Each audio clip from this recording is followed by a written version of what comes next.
Hello and welcome everybody to Tuesday Night Legacy here at Spellhold Games in beautiful Orange County. My name is Alex King. I'm here with my co-commentator tonight, Jaimie. How are you doing tonight, Jaimie? I'm always excited to watch some Legacy. It is the best format. So many things you can do, so many possibilities, and new cards always make it more fun. That is exactly correct. We just got the Doctor Who set released very recently, over the weekend actually. How do you feel about that set? I haven't really invested too much time into it, but someone's gonna find something that interacts in some way that you didn't think about, and then that's gonna be the new hot deck. That is, yeah, there's always something for somebody for sure. There are a couple of cards that I've been looking at myself. We have our first round of the night, Palmer against Matthew. Now, Matthew is known as our one of our local Burn players, but actually it looks like he's not on Burn tonight. I think this is the first time I've seen him play anything that's not red. Yeah, that is. And we see an early Lily that is just countered. Or discard. No, countered. Straight countered. Yeah, he went for a dark root with a Lily, and it just got countered. Was that a Spell Pierce? Yeah. Did Palmer play a Spell Pierce in Legacy? Palmer is one of our younger players that we have here at the shop, but he's been doing quite well over the last couple of weeks. Had been a mono green post player for a long time, and he branched out into a Jeskai control deck now. Jeskai Control. I know that he's borrowing a couple of cards, but that's okay. Duels are super expensive. We're going to have to really find out what Matt's on here tonight. Like I said, he's usually on Burn, but obviously not tonight, casting a Dark Ritual into a Liliana. Yeah, I know Palmer's been slowly putting pieces together for this deck. He's been pretty excited. I think he played it at the Legacy event that we had a couple weeks ago. First time, and played it a couple weeks after that. He's been pretty excited about it. I am in no way a blue player, so I am never excited to see counter spells or brainstorms. But is that a gifted Aetherborn from Matt's side? Wow. Okay, so possibly like just some mono black. Oh, I hope this is a devotion deck. Tempo deck. I hope we see some devotion antics out here. We see an early creature. An early creature could be problems. I don't know how much removal Palmer has, but an early creature could do some damage. I mean, if he just gets in a couple times, he's going to gain life. He's going to deal some damage. He's got Death Touch, so there's no really profitable block here. I'm really interested to see what Matt's got going on. It looks like he's got a Shieldred's Edict in hand as well. Probably not going to do too much in this matchup. I mean, if Palmer's playing something like True Name Nemesis, then trying to see. Doesn't I think Shieldred's Edict could do some work. No. Oh, he's got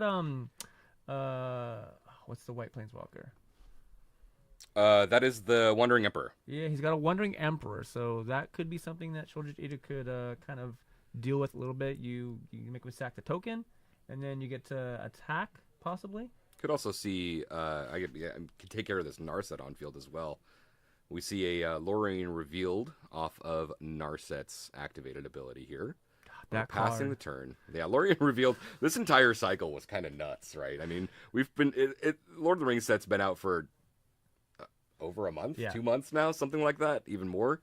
And I mean, these cycle for one lands or spells are seeing play in pretty much every format. So I see we have Matt's deck list. He has titled it as Black Aggro Control, and for any twist look for, he said it's just a mix of aggro and control. So I guess some fair black things possibly. Okay, we see the edicts. Cool. There's an edict. Now Palmer is also looking at a Preordain. I do see a Force of Will in his hand. There's an island. I mean, he's got a lot of cards. I don't know how much he wants to fight over Wandering this. Emperor. He does. He really wants to keep this Narset. He's pitching the Lorien Revealed that we saw off of the Narset. If he's got a lot of land, I guess that's not going to do a whole lot right now, but it's a big payoff card late game. Gifted Aetherborn is going at face and not at the Narset. That is interesting. Oh, man, he's thinking. No, he definitely went. Okay, he went to face. I mean, if you go after Narset, then he doesn't have any more activations of it. This gives him another look at 4 cards to pull up an answer. Yeah, and Matt would still gain the life. That is true. We see a Preordain from Palmer. We're gonna be Not a scrying legacy two. card you see a lot of, but it just got it's legal and modern now, so I'm guessing people are giving it some attention again. There's a possibility. I think they're it was seeing play in like show and tell, sneak and show things. Okay, that's as fair. just another cantrip, as some number of them. I mean, obviously Ponder and Brainstorm are the premium ones. Yeah. But sometimes you just want even more. So that's a possibility that's why Palmer is running the pre-ordering. I'm curious if he goes for the Teferi here. I know he saw it earlier in his hand, or maybe I didn't. Teferi? No, I don't No, think no there's no Teferi. Teferi in his hand. Okay. No, we've got a Wandering Emperor. It looks like another Lorien revealed. Interestingly enough, Another Force of Will. He doesn't have a second white source for the Emperor. That is noteworthy for sure.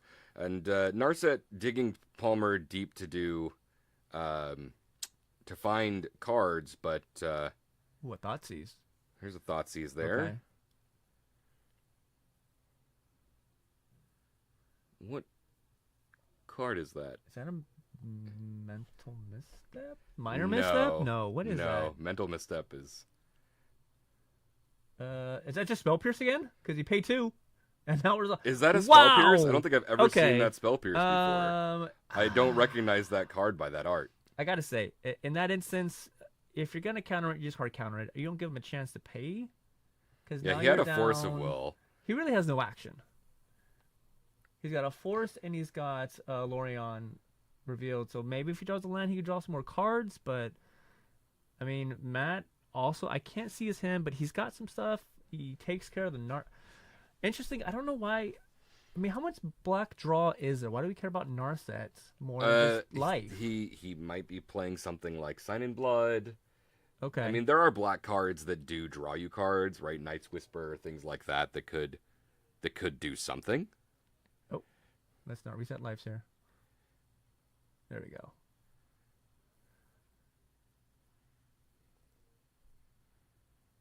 Interesting that he also went after the Narset after. Knowing the hand. Yeah, not only knowing the hand, but also after Narset wasn't able to be activated again. Okay, we got a Solitude. There's a Solitude But that no he white is not card? able to cast. Oh, Palmer. Yeah, Palmer has a needs- very reactive hand right now, where Matt is actually taking a moderately aggressive stance and just swinging in for 2 every single turn. We see a land off the top. Is That that looks like a Dothy Voidwalker Yeah, I was just in gonna Matt's say, hand here. That could be a really helpful card here.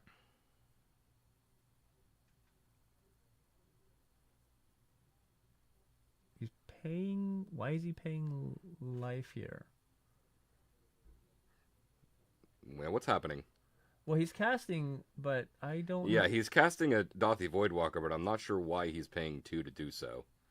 Paying 2 life, that is. All right. I mean, but he has Maybe he. a 3-turn. I mean, Dothry's a 2/2, right? Dothy is a 3/2. 3/2. Yeah. So he's got a 3-turn clock here, and Palmer is not anywhere closer. But if you can pull a white source here, Looks like he's about to do that with probably the Lorien revealed. then Solitude will do But a lot to get him back. I want to make sure that we're at proper life totals here. Because Matthew has swung in for 3 times with the Gifted Aetherborn, so he hasn't taken any. Oh, the Thoughtseize. So that's correct. Yeah. Okay. Good catch. Yeah. I think we forgot to. Got it resolved. Yeah, I think we forgot the Thoughtseize resolved, and I think the players did as well. So I think the players are actually at the correct life total. Okay. All right. We're good.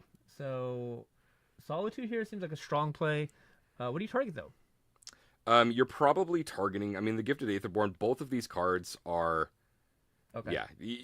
Both of these cards are 3/2, or no, Gifted Aetherborn's a 2/2, I think, or 2/3. Yeah, but Death Touch. It does have Death Touch, but Dothy Voidwalker is unblockable.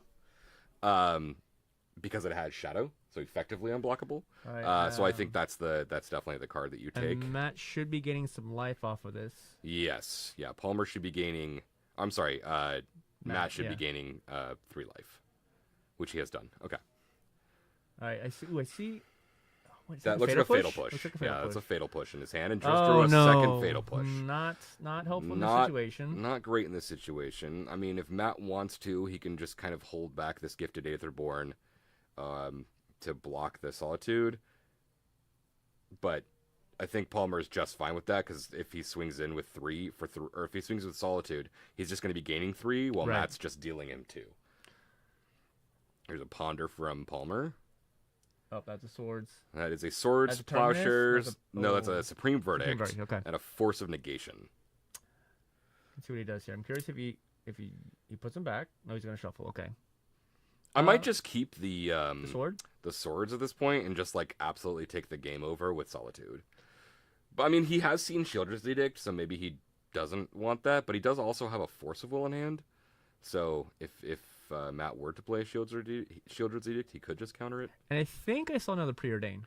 And that's a fine answer to Gifted Aetherborn. He just drew a Prismatic Ending to Nice. to deal with the Gifted Aetherborn, paying white and a blue there.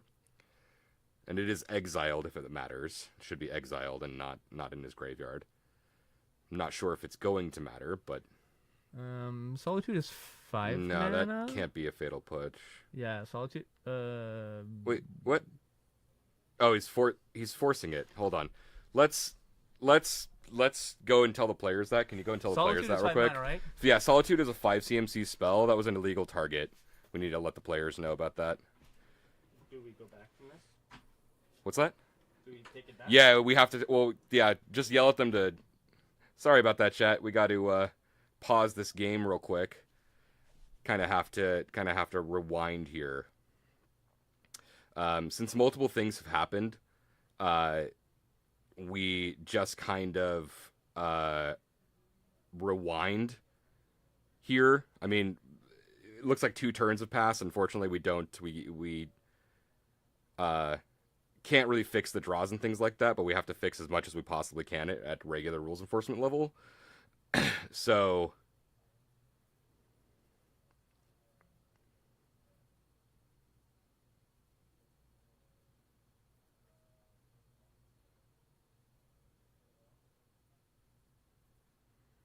and then we just play on from there.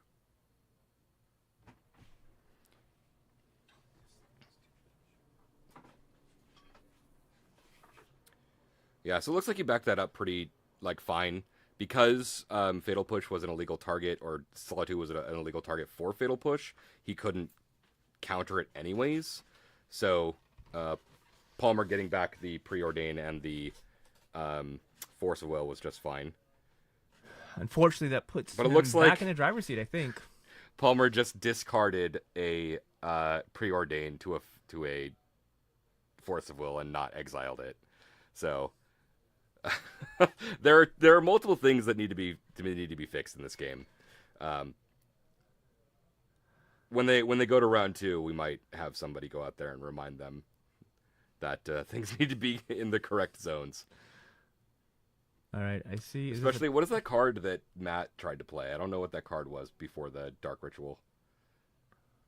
Snuff Out? No. No, it's not a Snuff Out. I can't tell what that card is. I can't either. What is that?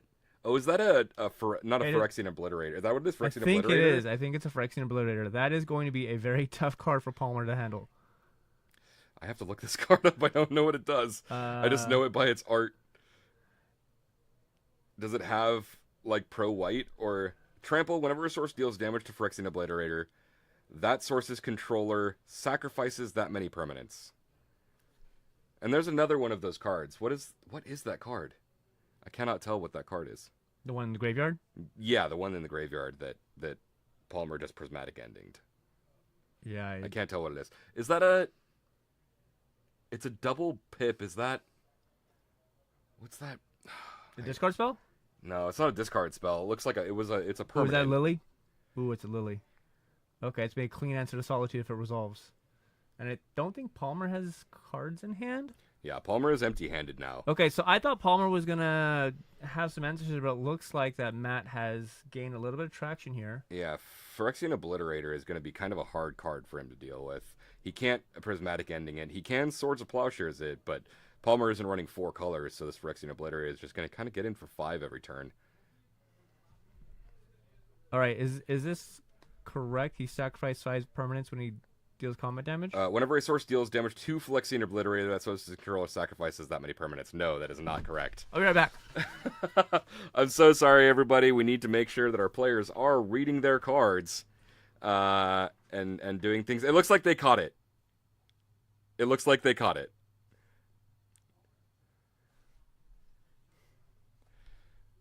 Cool. All right. Now we found this. We found the Swords of Plowshares. The Phyrexian Obliterator is gone. Having a little bit of stream lag here, everybody. Sorry about that. I think they corrected it right as they did correct it. Can you go out there and make sure that cards are in the right zones? There's one that should be exiled, yeah. So Phyrexian Obliterator and Whatever that other card was. yeah, Phyrexian Obliterator and Gifted Aetherborn should be exiled, as well as a Preordain in Palmer's. Okay, we see a Murderous Rider here from Matt. Interesting card choices. Definitely looks like a budget brew here.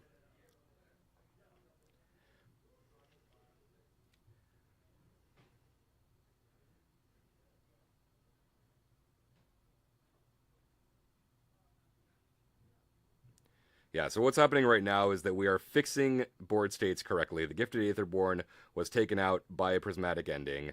The Dothi Voidwalker was taken out by a Solitude, and the Phyrexian Obliterator was taken out by a Swords of Plowshares.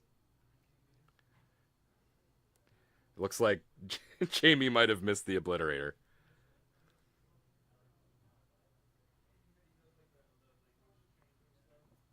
The Obliterator, too. It's okay. It's fine. Double black card? I was right. It's Hymn to Turok. Oh, it was Hymn to Turok. Oh, okay, so Palmer discarded the card, not used the Prismatic Ending. I've never seen that Hymn to Turok art. And I cannot tell what that is. That is an oil foil... Oil foil? Is that what they're called? Oil finish? Slick oil finish? I don't know what it's called. Isn't that what they're called? I can't no read idea. it because it's Yeah, shiny. I have no clue what that card is. It might be another Phyrexian Obliterator. It actually kind of looks like there are 4 pips there. Okay. So Palmer's working off of top decks here. Oh, there is a Ponder there, though. Did he get a Supreme Verdict? Yeah, Supreme Verdict would be pretty good here, but there's also a Liliana the Veil that is I think Teferi might not be horrible because you get rid of something and then you can draw also a card. you can just bounce the Obliterator. Okay, he wants maybe He took the Narset so that he could tick up Narset, go and play the Teferi. So this is actually good here. Yeah. Because he's got the 3 lands to play the Teferi as well. or something better. Depending on what that those other 2 cards are. Because we see double Teferi here. So I'm assuming he takes Teferi. Yeah. We probably get rid of the Obliterator? We're probably bouncing the Obliterator. It is the bigger threat. Yeah. He does get another card. This will be a mystery card though, so I mean, this is the control deck. You're not dead until you're actually dead, so you always have. Yeah, your life total is do. kind of just a resource. I'm interested to see what Liliana can do in this situation, though, because Palmer's just. I mean, the Liliana is just going to be discarding the card that Palmer just got off of the Teferi. I'm curious too if Matt goes after Resort. No, okay. I'd probably go after. I mean, a lot of what Palmer is playing as instants anyways. Yeah. I'd probably just go down after the Narset, make Narset You don't want to get another unusable, activation. Yeah. And then you can take out the Teferi as it starts ticking up. All right, so we're playing the Obliterator. But he forgot about the Liliana. He didn't activate Liliana the Veil. Should have definitely, especially because he was empty-handed, he should have made Palmer discard that card that he was in Well, he his definitely hand. wanted to play his card first, right? Yeah, but then he ticks it up afterwards. Ooh, That's a day's undoing. This is going to help. This is going to help because the Narset is in play. All right, that's what that card is, day's undoing. Yeah. With the Narset, he doesn't get any more cards, but Palmer gets an entirely new grip. This is a huge play for Palmer. Refueling. Still has to overcome the board state, but he has 4 mana. He's going to draw 7 cards. He'll still have an activation off of Narset as well, so a big change in resources here. So Matt does draw 1 card. He gets 1 card. He was gets one empty-handed. card. Now, also, very curious if that was what he had or if that was what he drew, because had Matt activated Lily and that Days Undoing that goes to the graveyard, then Yeah, I'm not sure what Palmer drew for turn. yeah, I don't. I'm not sure what it was. It could have been Days Undoing or the other card that he had in his hand. But now Palmer's got an entirely full grip. Right. And it looks like Palmer just drew a 4th Aerlingus. And a Solitude, I think. There's a Solitude there, but 4th Aerlingus is the only other white card that he's got in hand. So we've got a Hymn to Torok from Matt here and a Brainstorm in response. I don't hate this because you can hide a card. Right? Yeah, if you can absolutely hide a card it. if you don't want it. Like, I would probably tuck this 4th Aerolingus. Yes. Because this is how you are going to win this game. Yeah, so that's exactly what he's doing. He's going 4th Aerolingus and Supreme Verdict to hide both of those cards. And now they are going to roll for the random cards that or is going away. Yeah. Or yeah, I guess they could just roll and he just picks, right? Yeah. Just does that. Which is fine too. Okay. Hit a Force of Negation and a Force of Will. So that leaves him with a Solitude. That does, but he doesn't have a white card in hand. No, but he can hard cast it at this point. Oh, that's true. Yeah, you're right. He can. Not at this second. He's gonna needs to untap, but still okay. Not very good in the face of a Phyrexian Obliterator, but yeah, looks like someone else is stopping the game here. I'm not sure. I think I saw Palmer look off to this. Is that a dress? That's a dress down, but I'm confused as to why he's discarding it. Oh, did he Lily. activate Lily? Yeah, he finally activated Lily. Got it.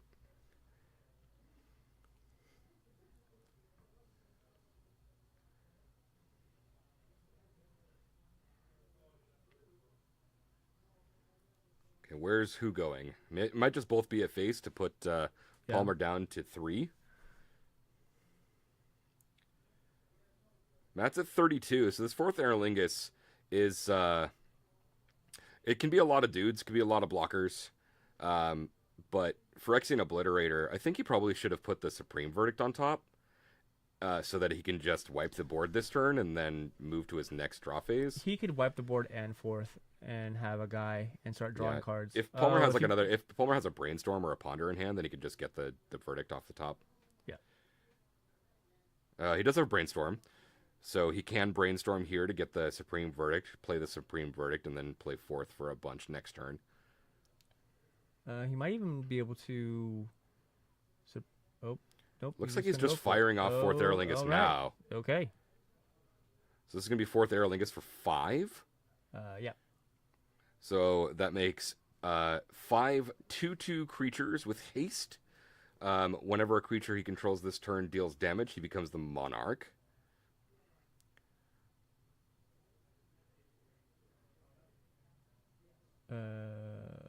Should be 4/1, right? Yes. It's red, white, X. Yeah, so it should be. Okay, that is all tapped. He attacked for 8, so life totals are correct. Yeah, so it should be 4/1. Yeah, Palmer shouldn't have. He should have one less token on field.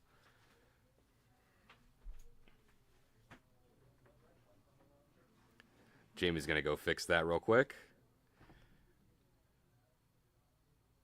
From the Narset, he got the Supreme Verdict there. Oh, I'm sorry, no, he got a Wandering Emperor, not the Supreme Verdict.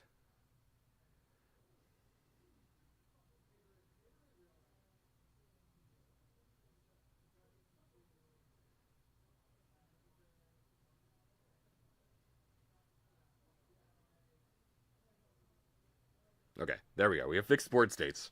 He swung with the 4. The 1 over there is a single token that has remained behind.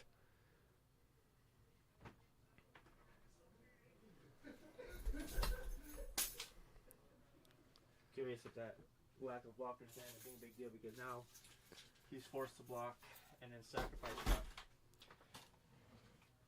Yeah, I mean we are at regular REL, so like we're not here to punish players for their decisions or lack of decisions or like the way that they play things. Yeah. And yeah. So it looks like Palmer has now lost the game here. He would have gone to 1 if he blocked the Phyrexian Obliterator. He would have had. You know what? So in that situation, if I'm Palmer, you block the Obliterator, you sack your tokens, and let's say that you have You could just sack 2 lands at that point. Let's say you have a Mystic Sanctuary. You Yeah. put the 4th back on top. If he has, I mean, if he has if Mystic Sanctuary, he had the fetch too, Yeah. so he could have just sacked 2 lands at that point, and not the other token. I mean, it was going to be an uphill battle because the Obliterator was still going to be around. He's still going to be probably sacking stuff if he's trying to block.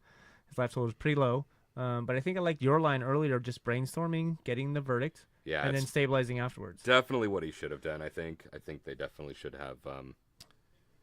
He should have brainstormed. He could have Supreme Verdict. Then he just keeps the 4th Aerolingus on top for the next turn, and does it for 6 or 7. Yeah, but to be fair, I feel like he was kind of lucky. Again, I don't know what card he had, but Matt missed that Liliana uptick. That could have been Yeah, it could have been the Days huge, Undoing. right? Yeah, it could have been the Days Undoing, or it could have been some other card. I think I see is that a Damnation under Matt's thumb? I'm trying to figure out what do you bring in as a mono black player? What do you bring in? More discard spells? Yeah, I don't know what's in his sideboard. I think what I'm looking at in his sideboard, the one card that I can see, it looks like another Fatal Push. So he is playing Sign in Blood. I just saw a Sign in Blood. So there's Do you take out the Fatal Push? Yes. Okay. Yeah, you're probably taking out Fatal Push here. The only legal target is probably a 4th Aerolingus token. Right. Unless Palmer is playing Snapcaster Mage. Probably not. He was very open about when I talked to him about the graveyard. It's like, it's okay, I'm not playing Snapcaster. Okay, so he's not playing Snapcaster. So maintaining graveyard state was not going to be relevant in game 1. That's a Dothi Voidwalker on top. It's okay. the old border one. No, the retro frame. I'm just saying words. Yeah, it's not retro. No, it's the textured foil. Oh, okay. What are they called? Edge foil. Edge foil. There we go. Edge It's foil. edge foil. Yeah. That's why it's so dark and hard to see. I like that card in this matchup because Palmer has some pretty strong cards, and if you get one exile to Dothi and cast it, it could help Matt regain some resources after he kind of gets down because he empties his hand pretty quick. Oh, what is that? Edict? It looks like a shield that he's putting away there. I kind of like that card. I would keep that in to take care of Palmer's Planeswalkers for sure. Yeah, I would probably take some amount of like Gifted Aetherborn out. Like, unless you're not playing that many creatures, Gifted Aetherborn gaining you life isn't going to do much for you. Notably, it is a 2/3, but if Palmer gets his the white Planeswalker again, the Wandering Emperor. Yeah, so if you get that down, you can exile something in response to them attacking. So that's gonna be helpful. The Aetherborn with Death Touch could get around the token, possibly. I don't know. We just saw a card that I have not seen in probably 6 or 7 years come in from Matt's sideboard. I just saw Kalitas come in. Oh, baby. We're making zombies. We are making zombies. We're not really making zombies, though, right? Because there's no creatures to go to the graveyard. Don't ruin my fun. I want to see a zombie. I mean, maybe maybe he just feels like he needs more creatures. Look, it's better than Fatal Push. To be That's fair, true. so okay, That is to true. Palmer's credit, he did not play a Supreme Verdict, so Matt might not be aware of that. And if you overboard in creatures, you could potentially get punished by a big Supreme Verdict. Just absolutely run it out here. Looks like Palmer's looking at 2 lands. There is a Preordain, Wandering Emperor, Solitude, Narset. Seems like an okay keep when you're looking at a Preordain, 2 lands. Seems fine. On the other side, it looks like we've got couple lands. That looks like a Dothi Voidwalker, a Hymn to Torok, and a Murderous Rider. Yep. Yeah, kind of like Palmer's his stance right now because you really just kind of 1-for-1ing for the first couple turns, and then if they can build up, then you get your board wipes until you can out-resource your opponent. But I see Matt, if he draws a Dark Ritual, I see a Hymn that could take away a lot of Palmer's resources there. There's the Preordain from Palmer. We're seeing... So this is that card we saw earlier that we thought that Matt paid 2 for. Is that a Spell Pierce art I've never seen before? Is that what that is? It must be, because he played at least 2 Spell Pierces. Well, he played a Spell Pierce that we saw on like turn 1 or 2 of the first game. Right. And then he tried to Spell Pierce at Thoughtseize. All right, looks like Matt just plays Swamp Go. Without the Dark Ritual, you can't really accelerate into any of your spells here.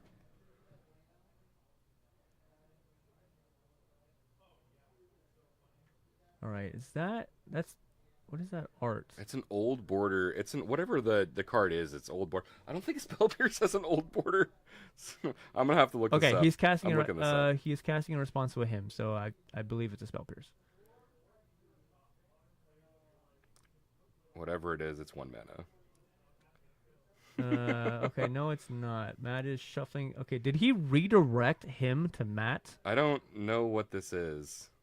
Okay, that's what's happening right now. I'm gonna go look at that card. Okay, go find out what that is, because I have absolutely no idea. That card is absolutely wacky. If that's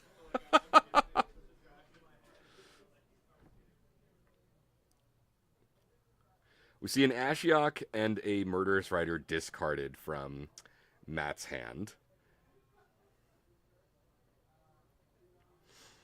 And Matt just drew, is that a Shieldred?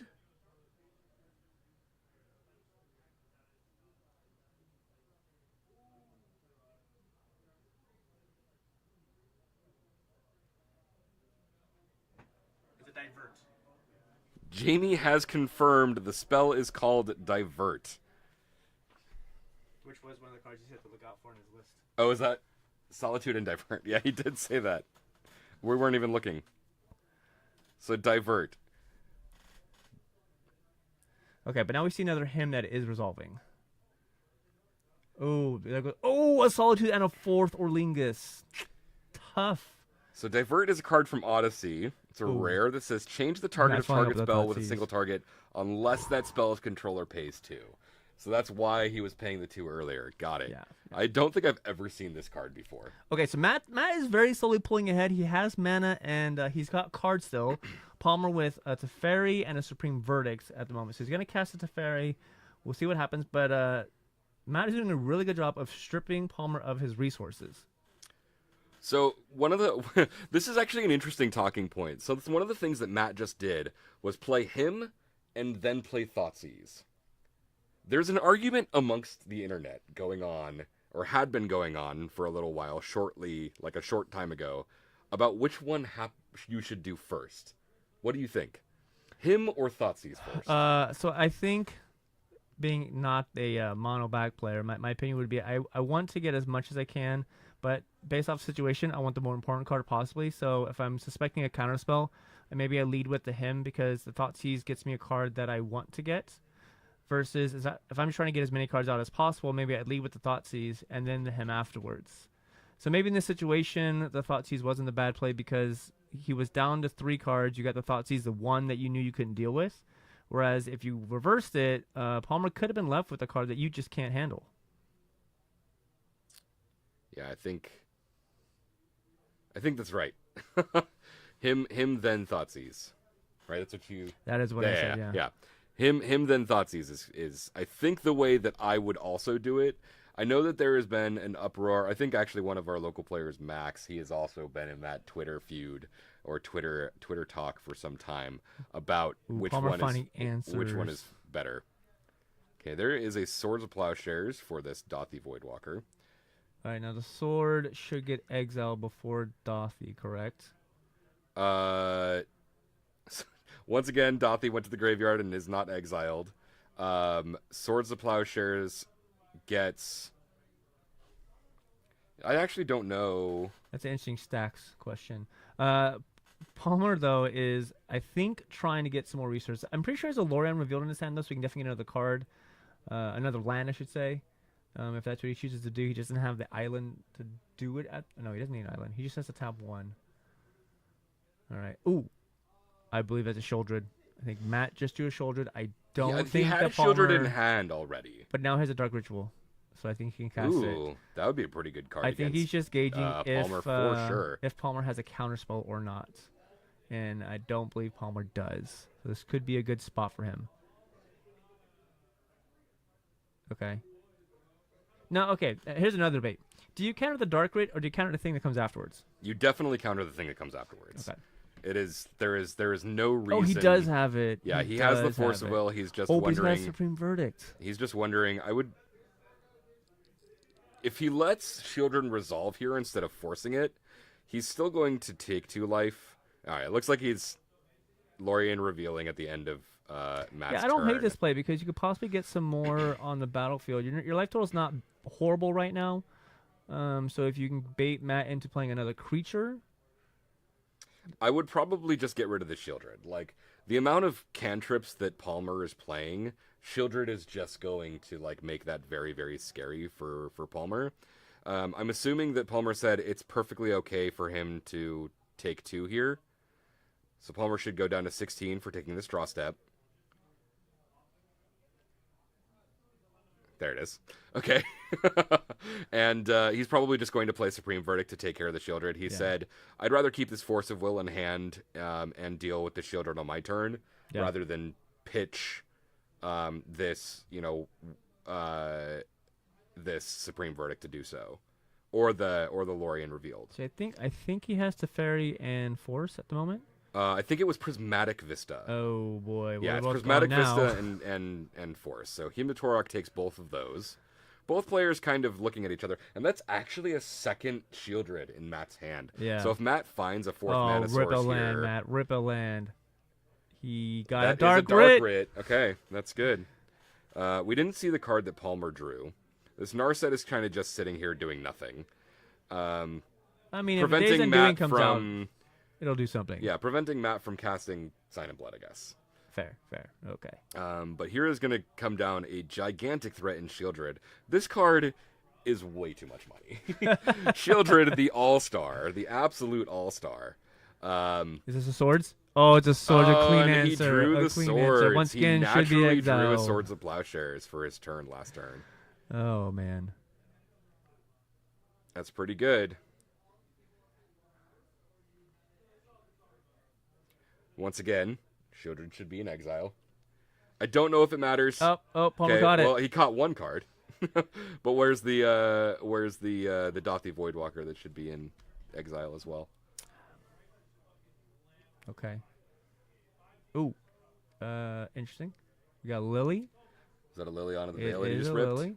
Okay. I would imagine we tick up here. Yep. Do we have a response from Palmer? No. No, Just discards. discards the card. Okay, Palmer. All right. One of the nice things about being a blue deck, you do have ways to rebuild, but you have to find some threats. Lorien reveal, it's not bad. I think a second Narset I saw, and then a land. I'm just gonna put back. He's gonna keep the. Okay, it's a Caracas. I mean, you can bounce a Shieldred if you keep it. This is interesting. I mean, Matt's gotten rid of, or Palmer's already got rid of two Shieldreds here. Caracas is a good card, but I don't think you need it at this second, so it's probably fine to tuck that card. What did he keep? Lorien revealed? He kept the Lorien revealed. Yeah. So, interestingly enough, though, he's going to have to cycle that. And then he's going to lose the land. Or he's going to lose that Does he have because Lily's going to tick up. Oh, yeah, you're right. Lily's going to tick up. So, maybe the play should have been taking the Caracas and playing the Caracas. Oh, yeah, take Caracas, play Caracas. Oh, he didn't even cycle it in response. I guess that's because he wants the cards on top of his library. Yeah, plus he would lose the land that he cycled for. Because it goes to hand. That's true. Oh, yeah. Yeah, so I guess Lorien reveal doesn't matter because he just loses the land anyways. Plays Narset. A second Narset. We see Solitude, Force of Negation, Island, Caracas. So he's taking a Force of Negation here. I mean, that was the only legal target. The only target, yeah. The only option. Interestingly enough, he's not going to lose. Matt's not going to... Oh, okay. Matt almost did not activate Lily. Ooh. Almost. I wonder if Matt is going to realize he has a Castle Lockswain in play and start drawing cards. I hope he does. He just played the 5th land, right? I bet he only needs 4 to activate it, right? I believe it's 3. 2 black and a colorless. And then tap. Oh, you're right. Castle Okay, as well. so Castle plus 3 others. Okay, hard cast, Lorien revealed. Let's draw some cards. Narset finds another Lorien revealed. Hard casting, drawing cards.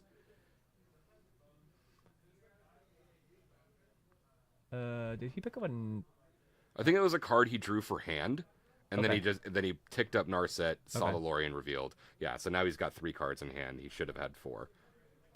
Also, Matt not drawing cards with Castle Lockswain. I'm curious if he just is missing that because it is covered. Yeah, he might forget. He might be forgetting that he's got it. His life total is super irrelevant. So like Lockthwain loses him life for each card that he has in hand after the ability resolves, but his life total is super irrelevant. Okay, we got a prismatic. That is a prismatic ending for the Liliana of the Veil. Clean answer. Liliana of the Veil gets exiled. Gotta love our local players. They found it. They got it. Oh, they got it. Lily's in exile now. All right. Yeah. Palmer is on top of it. Yeah. Oh, is that a fourth?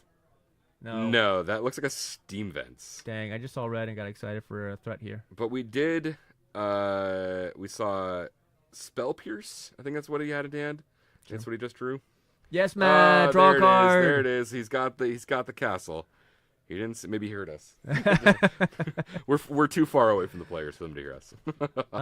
Now I'm looking at the clock, and that's going to start to become an issue because either Matt closes this out 2-0, or they go 1-1, and then they go into a third game, and I can't see this going anywhere other than turns. Yeah, they go to time in this game. Yeah, and Matt just wins the match anyways. This is one of the problems about the control decks. They just don't do anything for the longest time. To be fair, Matt has done a pretty good job of managing Palmer's resources. I mean, when you're him to Toruking and Thought Seizing and Lily, Shieldred, Lily, Matt's basically playing a mono black discard deck with some creatures. Yeah. I mean, it is a mix of aggro and control. There is another Narset from this is Palmer. number 3? Yes, this is Narset number 3. Yeah, is this a whiff? Oh, okay, all right. We hit a Brainstorm. I'm curious. I don't think Matt has him, but this might have been an interesting matchup if he had a Bowmaster to play. I don't know if Matt is playing Bowmaster. No, I don't think he is, but I'm saying in this matchup. Ooh, there it is. There's a 4th Aerolingus. He's got double Force of Will, 4th Aerolingus, Spell Pierce. Yeah. He's casting the Brainstorm right now. I would protect the 4th. I'd put it on top. I don't want to get discarded or Thought Seized. And then I waited for my next turn to draw it, which I think is what he did. Yeah, so he kept Force and Spell Pierce. Yeah. That's a Dothy Voidwalker. I think Matt did not draw again. He could have. Matt drew for turn? No, off of Loftwing. He couldn't have. Oh, yeah, he could have. Yeah, he didn't. Mana. You're right. Yeah. He did have the mana to do so. Because all he played last turn was the Gifted Aetherborn. Matt's just really trying to close this game out, so he's going to face instead of hitting the Narset. There's a Dothy Voidwalker. Last card in his hand is only a Dark Ritual, so... Oh, wait, never mind. He has a mana. I was going to say, in a pinch, a Dark Ritual could help you draw a card off of Lockwing if you have to tap out. Yeah, it most certainly can. I hope Matt sees it again, that he can draw a card off of Lockwing. Maybe he doesn't want to lose a life. I'm not sure.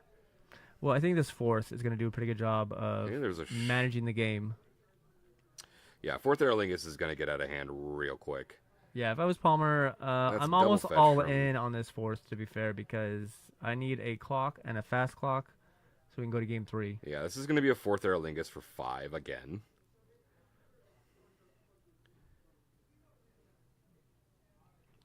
Make sure we're counting our mana correctly. I mean, that was unfortunately what kind of did him in the last game, is not having a blocker back, essentially. Yeah. All right, we're going to force for 5. Do we get in? Yes, hard cast this Force of Will with nothing on the stack. Let's go. 4th Aerolingus for 5 coming in here. Palmer's going to get 5 dudes. All right, so this is a 3-turn clock.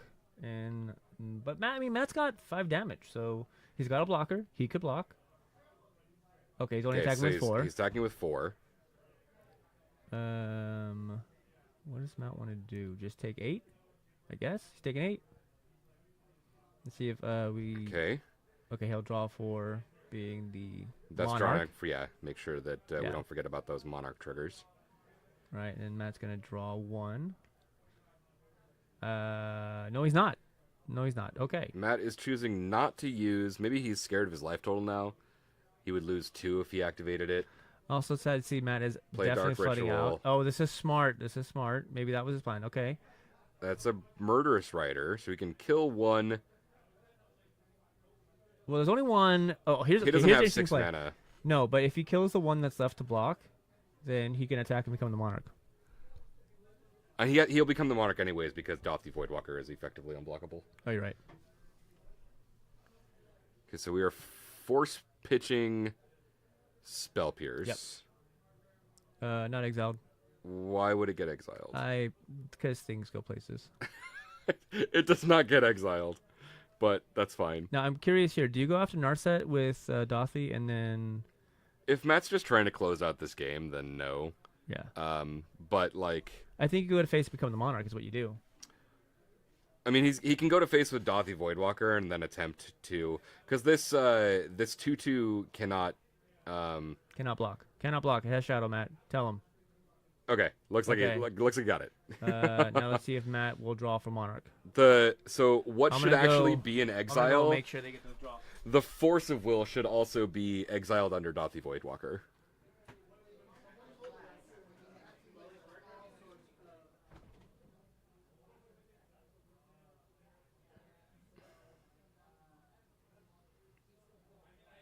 I guess as well as the 4th Aerolingus. Hold on, everybody. Hold on. I think we just got a Mystic Sanctuary with a 4th Aerolingus that should have been exiled because of the Dothi Voidwalker. Give us 1 minute, everybody. We're so sorry.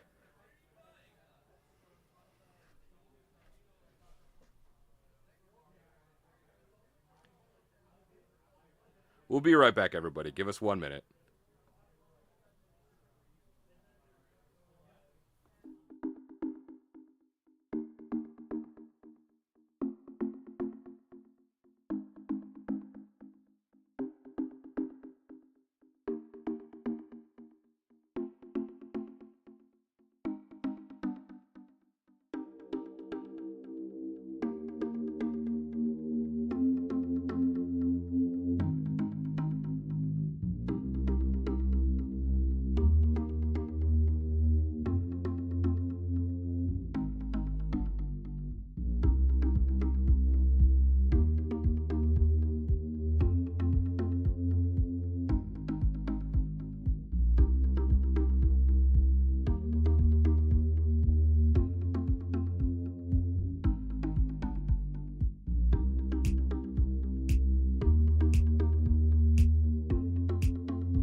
Rounds. There we go. One thing. Okay. So we're going. Sorry, now we're back into the game.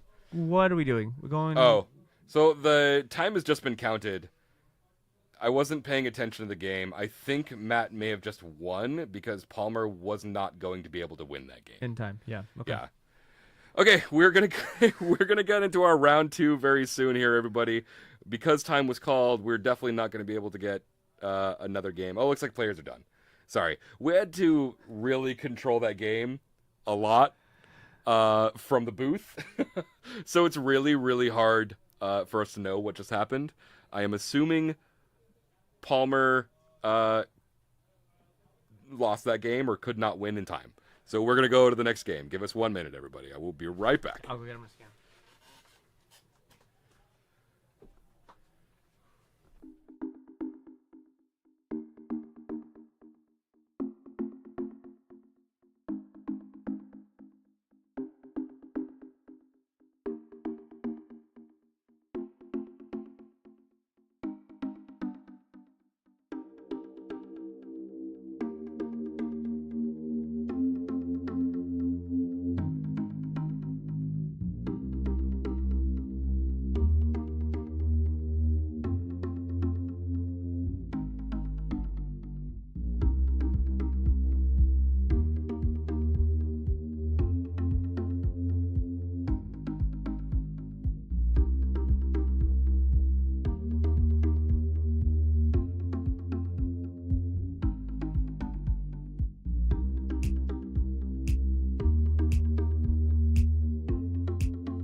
Hello, everybody. We are back with round 2. We are already underway here. We have Max on the left playing Blue-Black Shadow, and we've got Mono-Black, another Mono-Black deck on the right under our player Will. We are looking at multiple black cards here in Will's hand after Max has Thoughtseized. He has taken Grief. We are looking at a Reanimate on Will's side, though, so the Thoughtseize can just, Will's about to get this Reanimate back, except a daze. Your friend and mine. Oh, man. Daze for always Max's. Play around the daze. Yeah, pretty much always play around a daze. But Max doesn't, Will doesn't really have another play there. I mean, he could have Thoughtseize, but that probably just gets dazed too. So. Oh no, it gets worse. Oh no. Oh no. Andrew Richardson, are you watching right now? This is your favorite thing in the world, to reanimate your opponent's stuff. Okay, now in fairness, I think he top decked the Reanimate, but yeah, feels good to reanimate things. I was fortunate enough to play Andrew's deck a couple weeks ago. So he is looking at a recurring nightmare. So Will is on some weird reanimator list.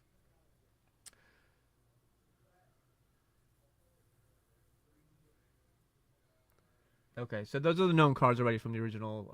Yeah, it looks like Will has his graveyard over. So he's griefing the Thoughtseize. Okay. Whose grief is that? That should go to Will's graveyard? I'm really confused as to what just happened. Why is grief in the graveyard? Okay, yeah, there it is. Okay, it should be in play. Okay. I was looking at it going, something's wrong. Okay, we are wastelanding the Urza Saga. Okay. So he griefed to Thoughtseize instead of the recurring nightmare there. What do you think Will is going to be doing with this recurring nightmare outside of grief? Is he just going to be constantly getting a grief back over and over and over again? Or... I mean, it seems like he has another grief. There's another grief from another Thoughtseize. It does not seem bad. You can pretty much manipulate. Oh, Will do a Reanimate. There's a Reanimate. Do we have a counterspell? No. Max just has one land. Okay. There's a Grief taking Murktide. Solid play. I mean, that was going to become an issue had Max drawn a second land, which with the Brainstorm, he probably was going to get there. The funniest thing about this is that all of the life total that's been lost, or most of the life total. Oh my god, I just looked at life total. Yeah, all of the life total has been lost, has been from Reanimates and Thoughtseizes. Nobody's attacking at all. Well, we just had an attack from Max, so. How low can you get with that actually attacking with the creature? Okay, Max has another Reanimate and a Grip of Bowmasters. Yeah. But no land. Notably, no land. Max desperately needs that second land to really do much. I mean, he could reanimate... He could reanimate his Murktide, but it only becomes a 3/3. Oh, wow.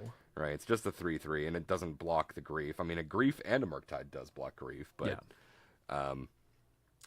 he really needs to find another land here. And he is kind of definitely brainstorm locked here for sure. Oh. Yeah. Okay. He kept Bowmaster, Reanimate, Thoughtseize. Right. All right, there's the recurring Nightmare. And an attack in from Grief.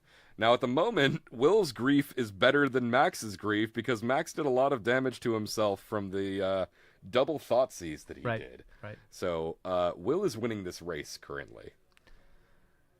All right, no targets for Recurring Nightmare, correct? No, there are none currently. Okay. This is just a race. Unlike Reanimate, Recurring Nightmare is only from your graveyard. Yeah. Looks like Will. This is literally just turning back Grief back and forth. Yeah. All right, there's a. Oh boy. All right, we're besieging here. Are we sacking something? Okay, we are.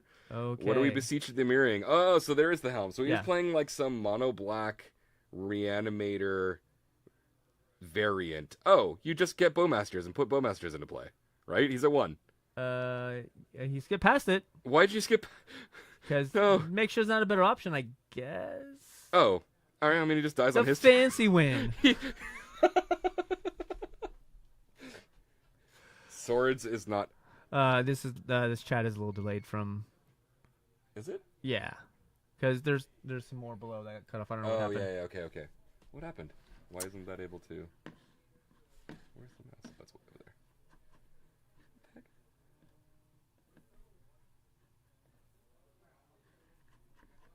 That's weird. Hold on, I want to see if we can use the arrow.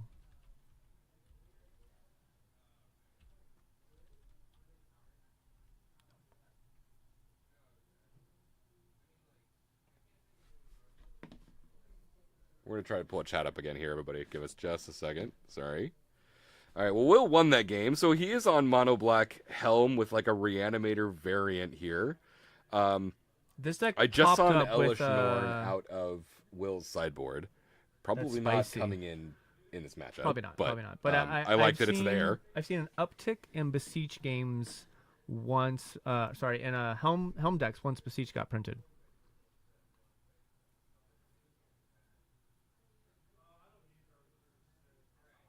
Wait, is Recurring Nightmare banned in Legacy? Hold on. Is it really? I am not an expert in the ban. There is a huge possibility that it is. Hold on, everybody. I think Will would do his homework on this one. I think so too, but...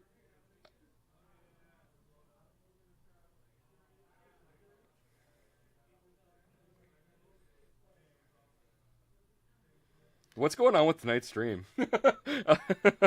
all the things, huh? All right, so I'm not 100% familiar with the deck, the Helm deck, but what's the combo for the Helm deck? Explain that combo for us. So the Helm combo is okay. Recurring Nightmare is not banned in Legacy. Love our chat here. Just not a good card. Yeah, that's right, Andrew. So it's not bad. It's just not a good card, according to Andrew. That's fine.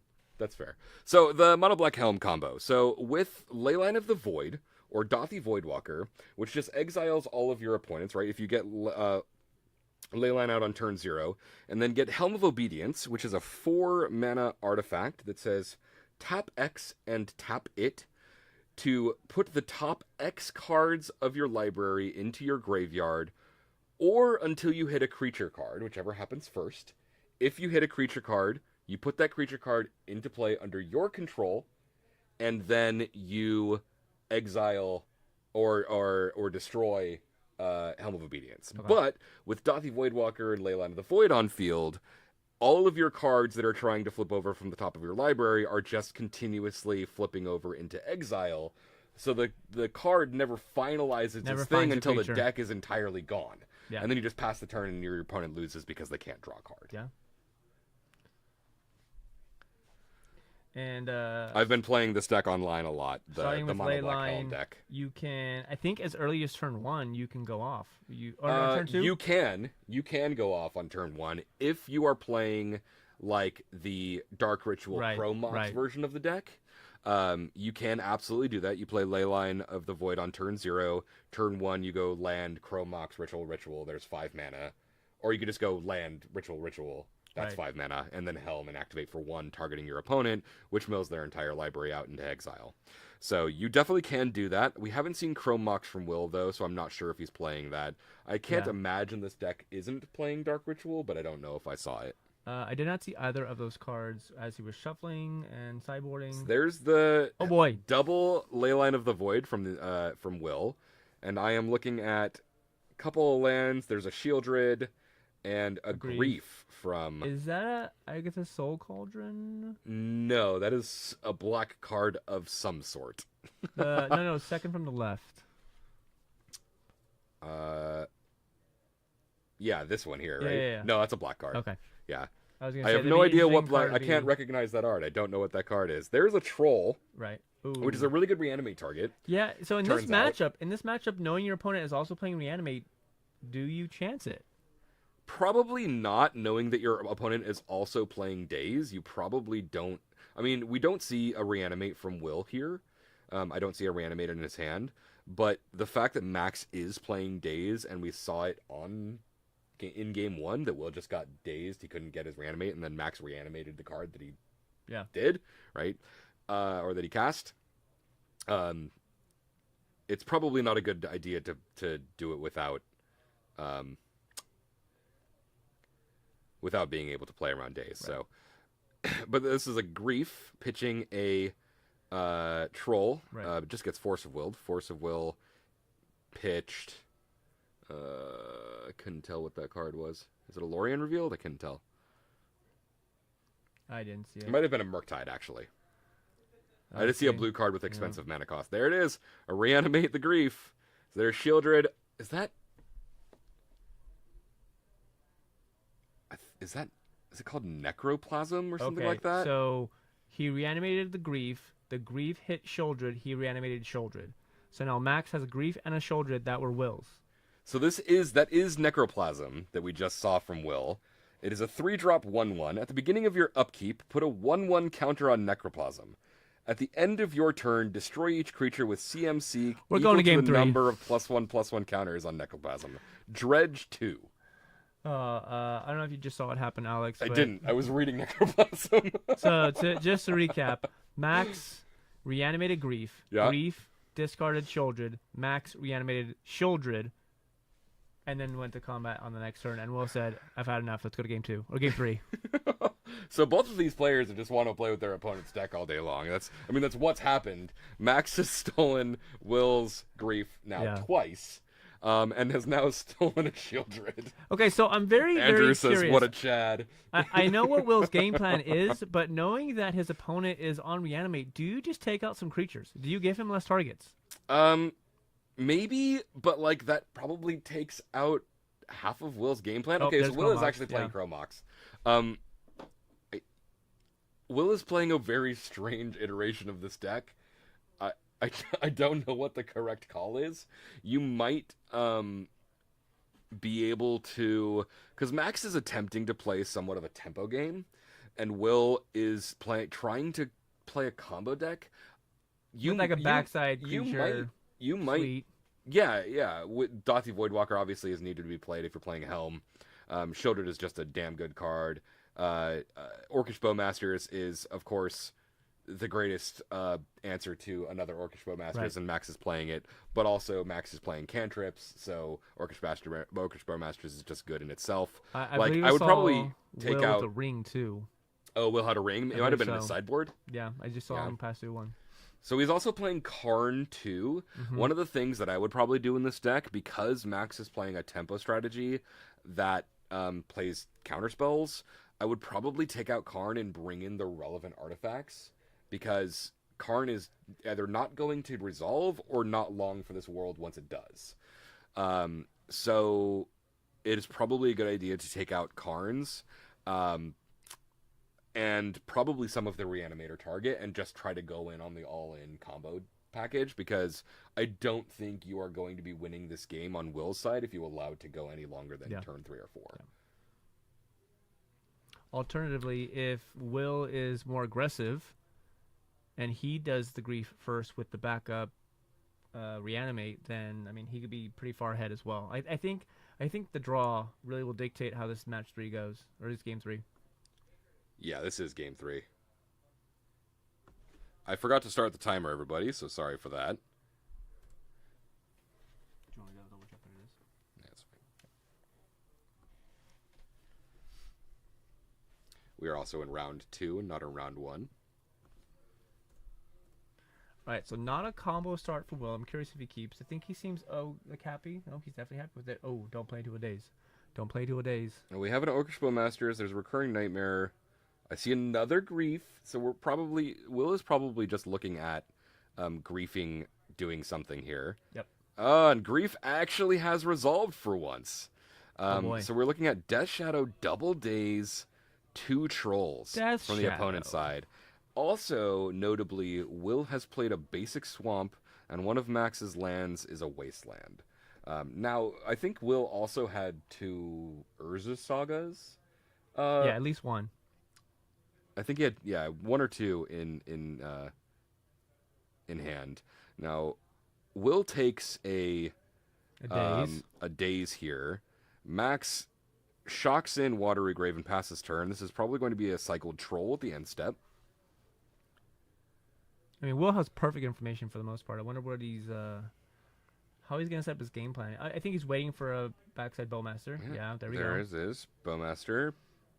Yeah. We're doing that in response to a Wasteland activation. And this would get the days out. Yeah, he could just float 1 and play Daze here, which he does. That's exactly what he does. And with that one, I'm assuming that a troll is going to be getting cycled here with the floating mana. Yep, Yeah. that's exactly what's going on as well. Interesting though, Max will now have no lands in play. No, but I think that's probably fine. One of the greatest things about the Shadow deck is that you are playing shock lands. So playing Daze is just so good for you because you get to shock it in once, float the mana, play Daze again, put it back in hand, and shock again to pull down your life total so that you can... I like this. I think we reanimate the Grief here. And we don't know the two unknown cards in Max's hand. The two known cards are Death Shadow and Troll. But Max is obviously trying to play this Death Shadow as quickly as possible, so that Daze on the last turn was obviously a good play. So he did have a second Urza Saga. Yeah. We need to make sure that counters are being put on those Urza Sagas as well.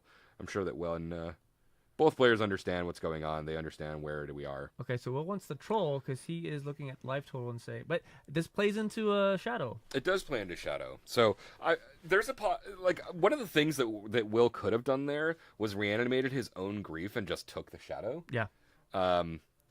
But it also puts Max on a 3-turn clock, as opposed to a 6-turn clock or a 5-turn clock.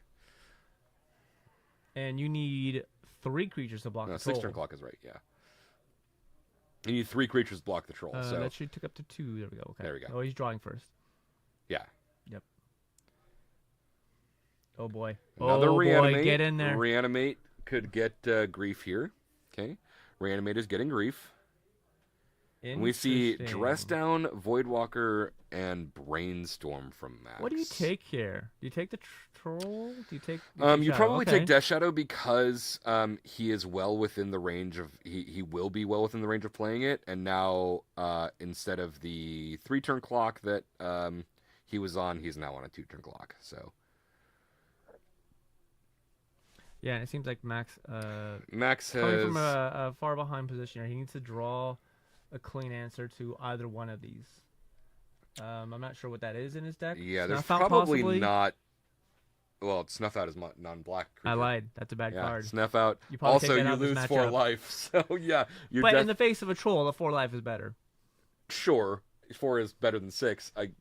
But Still not a legal target. Still not a legal target. That's yeah. I mean, based off of game 1, who knows what's happening? Based on the way that tonight is gone, I wouldn't be surprised if a Snuff Out was seen cast on a black creature. All right, we see the Wasteland. I don't know. Do you want a Wasteland right now? No, he really needs to find, especially now. Okay, he's got a there's Shadow. a Death Shadow. That's a 3/3 at the moment. Still can't block though. It can't block either of these creatures. So, this attack plus a Bowmaster is lethal. Wait. What? Oh, he's just shortcutting, I guess. Okay. Yeah, Wait, what's happening? It'd be at 1. Yeah, okay. Max is on top of it. Okay, yeah, he just shortcut, I guess. He drew for turn. He's gonna go and search for something. He's floating Is that cookbook? a cookbook? I think it was. Will, we gotta talk, man. We might get him in here after this. Yeah, match. we might get an interview after this match and see what's going on here.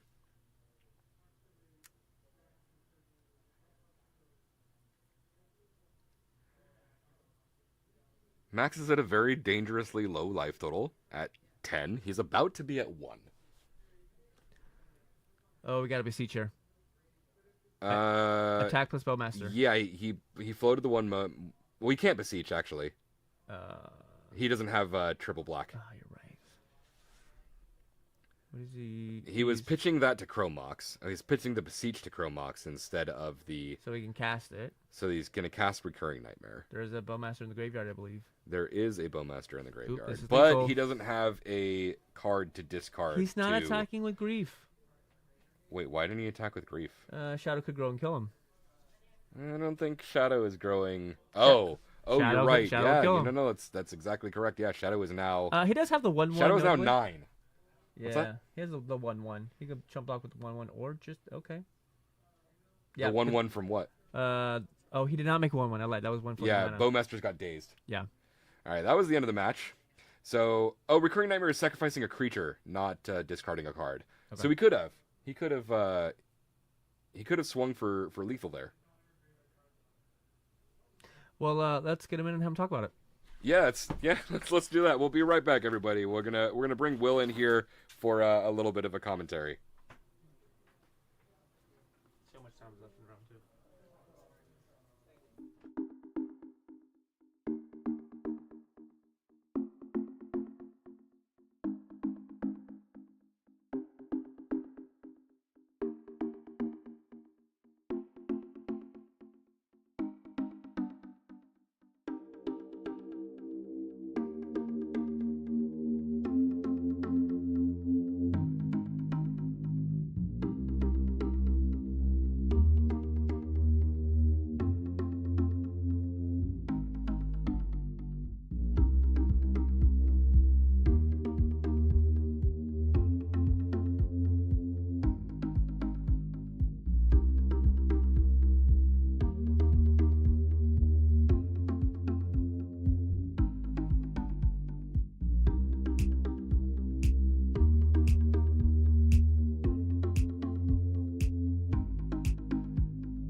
What's up? How you doing? Good. Alex is gonna interview you. Oh yeah, I just want to know what your choices were. Yeah. I'm changing some things here in a second. We were But curious about how you managed that last lethal attack, essentially. Like what were you thinking? yeah, your thoughts, because you had a lot of options. You could have recurring nightmared the Oakish Boar Masters and like. I was thinking that, but then I thought all he needs is. Well, I honestly should have reanimated the Bowmasters, but I was kind of afraid of Plague Engineers. I was kind of afraid of if he had like the bounce spell, but that would have been fine with the grief anyway. So either way, it was probably a better line to reanimate the Bowmaster. Just when I had 2 blockers for the Death Shadow. Well, you would have killed him immediately because you would have swung for 9. He goes to 1, and then you play Bowmasters. Oh man, you're right. I didn't even see that line. Thank you. But this was the first time playing this deck, so. That's all right. There you go. Okay. Just wanted to make sure I had the time right. You got it.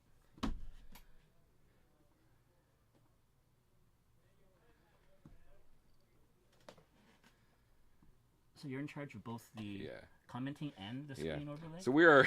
Oh, jeez. Give me 1 second here. Yeah. There it is. Interview. And fade. There we go. I think we've been on. Think we've been on mics for the last couple of minutes here. He's probably been talking because I don't know what I'm doing when it comes to running the stream. But hello, everybody. My name is Alex. We got Will here, our winner from the last round. Thank you so much for being on camera and showing us your Reanimator Mono Black Helm Beseech deck. Beseech, not bitch. Sorry. I'm saying where that come from, but okay. Beseech deck. What were your choices in putting this deck together? I had a Reanimator deck, and I just built a Beseech deck, and I said it'd be a waste not to play Reanimator ever again. Just throw them together. Combine the two and see what happens, because a lot of the deck choices nowadays and card choices I've seen in Reanimator have a transformational sideboard. Sure, yeah. So I'm like, why not? At this point, it's literally less focus on the helm and a Beseech. Have a Reanimator potential game plan game 3 or game 2 in case the Beseech gets stopped with the helm. Alternatively, if they bring in their ley lines, well, I can go for the Beseech line. So I can pick and choose, and it allows a lot more flexibility, although it is much slower than either deck. So you give and get a little bit. Cool. Yeah, it's great. I mean, I like Reanimator a lot. I'm a big fan of the Mono Black Helm deck, as you know. I play it a lot online. Mm-hmm. I'm still missing a few cards in paper, but I will be playing it here shortly as soon as I get those cards. Welcome to the club. Yeah. There's like 4 of us here. There's a lot. Yeah, there's a lot of Mono Black players. The Mono Black Helm has definitely become one of the top contenders in the format over the last couple of weeks, couple of months. Yep. It did win that European event, right? Mm-hmm. It won with, and it looked really strong. I think it didn't drop a single game all weekend, I think is what it was too. I didn't know that. Yeah. I thought it lost a few games here and there, but not a match. No, I think it obviously didn't lose a match because it won first place, but I don't think it lost a single game either.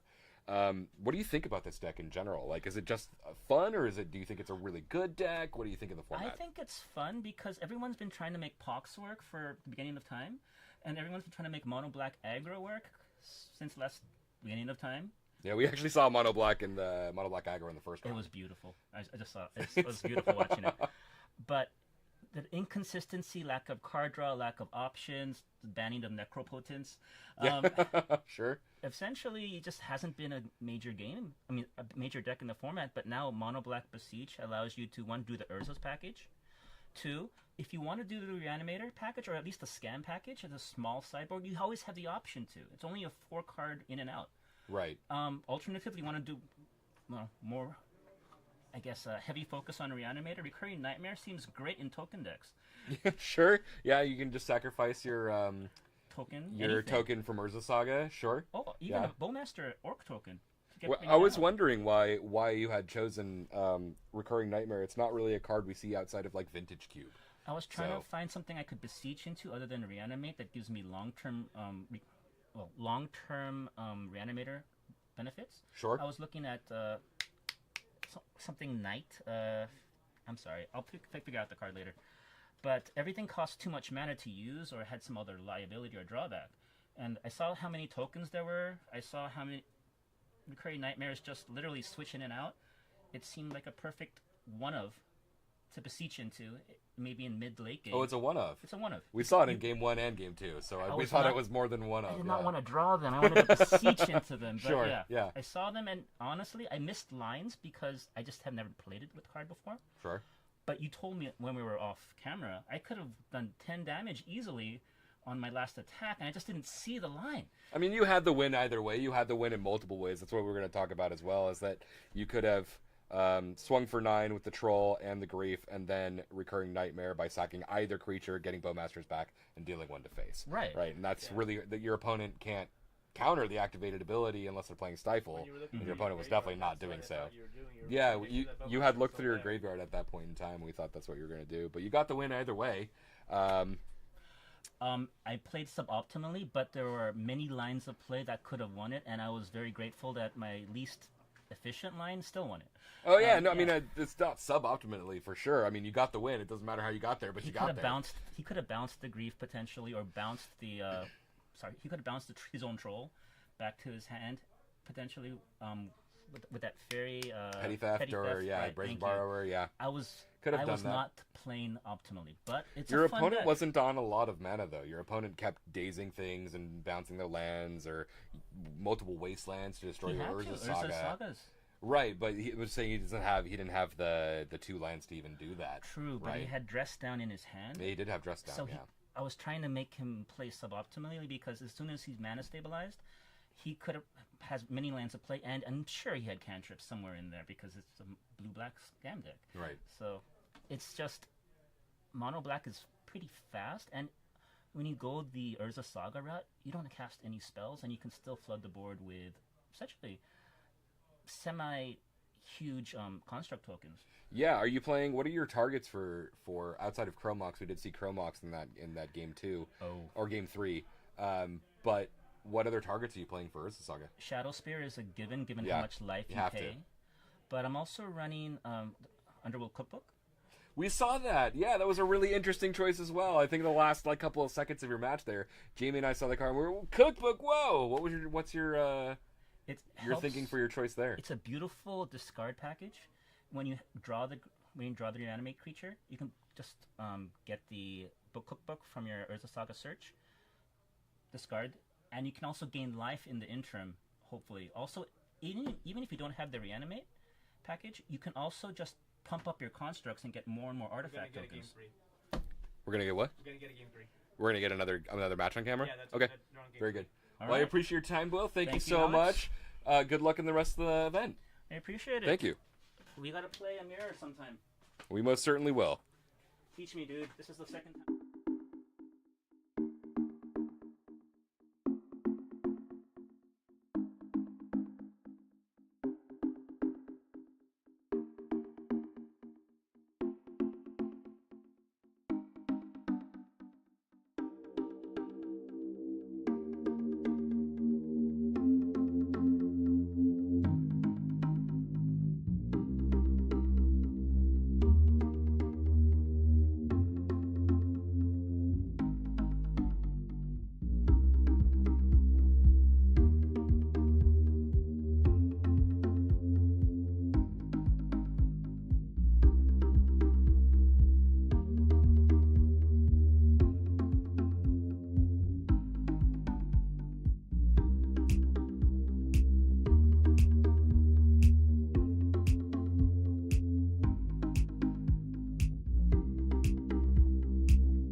All right, everybody, welcome back. We're going to get another game in here for round 3. Round 2. Game 3 from John, and I have those reversed, but that's okay. No, that's correct. It is. No, it's this. Oh, okay. John is on 4-color loam. His name is not 4-color loam, and he is playing John. Oh no, I have it right. I'm stupid. I don't know what I'm doing on stream. All right, it's fine. It's okay. It's been a fun This night is already. new for us. Yeah, this is new for me. These players on game 3. Stephen is playing a mono black initiative deck. I'm excited to see it do stuff. I haven't seen this deck in play. I have seen a mono black initiative deck in the past. I've seen them online, like very far and few between. But I mean, just ramping a Dark Ritual into like one of the 4-drop mono black, Yeah. Or black initiative cards is totally fine. One of the things that we do want to talk about is our Legacy for Staples event that we have coming up this Sunday, the 22nd. $40 entry. You can sign up on collectorlegion.com if you wish to do so, or you can come in store to pay for the event there. It is guaranteed a duel in the top 8 players. If we cap, it'll be more staples. But if you are interested in playing Legacy in the Southern California area, come out to Spellhold on Sunday the 22nd, where we will be playing Legacy. It is also of note 100% proxy legal. True. The owner of Collector Legion wants to open the format up to more players, so he is allowing as many proxies as you want, just to get more people into the stop and play more Legacy. Yeah, they do need to be uniform, so you want to make sure that they are all the same, nothing really stands out, and we might have somebody checking them just to make sure nothing is obviously a different card, but yeah. Yeah, I mean, I don't think we want, 60 to 80 cards written on the back of a Magic card on a Sharpie or with a Sharpie. Yeah. But printed proxies are totally fine as long as they all look the same, as long as there's nothing marked, then we're totally fine. Now, we got our match underway here, our game underway here. John plays a Trop into a Mox Diamond pitching Dryad Arbor and plays a Sylvan Library on turn 1. What we see from Steven, interestingly enough, is number 1, we see a Gyruda down in the bottom there that is revealed as a companion. That is not a card we have seen in quite some time. And one of my favorite cards in the entirety of Magic to Brew Around, Steven just played as well, Heartless Summoning. That card is sweet. It's going to make all of his creatures cost less. He's going to get going quickly. And I saw in John's hands a bunch of lands and 1 Force of Lingus, so it's possible that Steven can start dropping more threats than John can deal with. And John just got a Swords to Plowshares here, seeing... knowing, I mean, this is in game 3, so John definitely knows what Steven is on. So Swords to Plowshares is going to be good against, Grief or a single target. But casting Grief for just double black is pretty good. Does not matter if it is a 2-1 instead of a 3-2. Grief for double black, Thoughtseize on a threat for double black seems totally reasonable. Do you think that card would see play? If it was a Grief effect, if it was a Thoughtseize effect, double black, 2-1? Oh, yeah. 100%. You think that card would see play? Turn 1, you Dark Rit, you play it, you back it up with a Thoughtseize or something for the mono black decks. I mean, I don't see how you don't play it. It wouldn't be in every deck, but some black decks would want it for sure. There's a 4th Aerolingus from John there for 2. This would be for 2. I'm curious. I mean, imagine you not have any haste creatures to worry about on the backside. So no, probably not. You just go in here, get the initiative, or get the Monarch. Right. Draw your card. And start drawing cards. John looks like he's pretty hastily taken over this game. I like the trainer initiative token there. The Monarch token? Oh, sorry, Monarch token, yeah. Well, it's Professor Oak. He's the Monarch. Okay. All right, we do see that coming down here. Yeah. There's a 2-mana Grief coming into play. Okay. As I mentioned previously, a lot of land. And that is a bunch of lands, and the one card you can take is a Swords of Plowshares. That if they were going to take a card, that would be the one to take. Looking at the lands that John has, I see at least 2 Wastelands. That is 2 Wastelands. Looks like a Dark Depths and a Caracas. And John just drew a Knight of the Reliquary. Oh boy.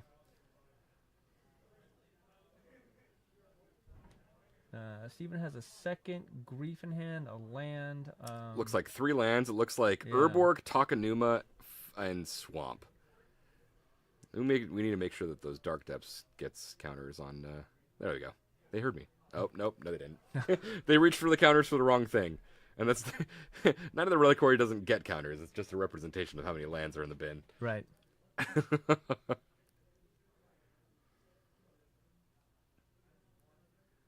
Grief also does not have a counter on it. It's just also a representation that it gets -1/-1. So John is swinging in for 2 here, putting Steven to 14. He has forgot about his draw trigger, though. Okay, 2nd Grief. Won't get anything of note. No, but it's another blocker for the Knight of the Reliquary if that's what he wants to do. That is... Oh, we're going into a dungeon. Oh, that must be one of the That Black is the Initiative cards. Feature, yeah. Okay. Playing the Black Initiative card for 2 as well, it's pretty good. Yeah, Steven, building up a board state, it'll be hard to deal with a knight as it gets big. But we see a Grave Titan from Steven in the library there. that is a throwback. I think I might have seen maybe an Archon of Cruelty, but I'm not sure. Definitely a Grave Titan. Grave Titan for 4 seems kind of scary. Yeah, I don't know where that swamp came from. I think that was the bottom of the deck. No, the swamp is off of the initiative trigger. Oh, he gets one. Okay. Yeah. Not he to gets play. a swamp to hand. Yeah.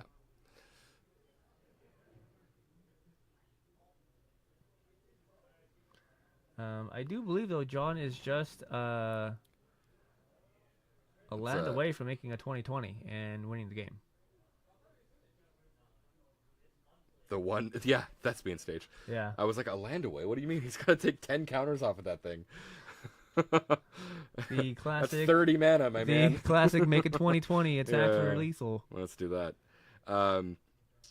Steve has got a couple blockers here for John's John's creatures here. Yeah. Question is, does John take more? Does John take more to draw more? To draw more? It looks like he put the Dak Faden in hand, I believe, because it was Dak Faden and 2 lands. Oh no, he didn't. He took a forest. He took a forest instead of Dak Faden. It was Grove of the Burn Willows and Dak Faden that was he put back on top of his library. All right, now Steven gets to venture. What does his dungeon do? So the next one, the next initiative, either allows him to get 2 +1/+1 counters on something, or another thing that doesn't usually matter. I think it's Scry. Usually, yeah, it might be Scry. Yeah. Initiative. Pulling up the card right now. So the first one is Secret Entrance. Search your library for basic land card, reveal it, and put it into your hand, then shuffle. Then most of the time, you're going into Forge, which is put 2 +1/+ counters on target creature, or you can go into the Lost Well and Scry 2. But if you forgo going into the Forge, you also don't get the next one, which is Trap, which is target player loses 5 life. That's pretty important. So important. John's at 10. This is going to be a swing for... Well, Grief got counters on it, so now it's a 4/3. Yeah, Steven's just saying, I don't have defense against your flying land here. 4/3/2/1. And the black creature as well is coming in. The initiative creature, correct. Black initiative creature, yeah. Both so that's Griefs 4, have 5, Menace. 6, 7, 8. Something's going to get through here, and I think... I mean, Steven has to be careful, though, because he could lose initiative here. He could lose initiative, yes. He probably will, as a matter of fact.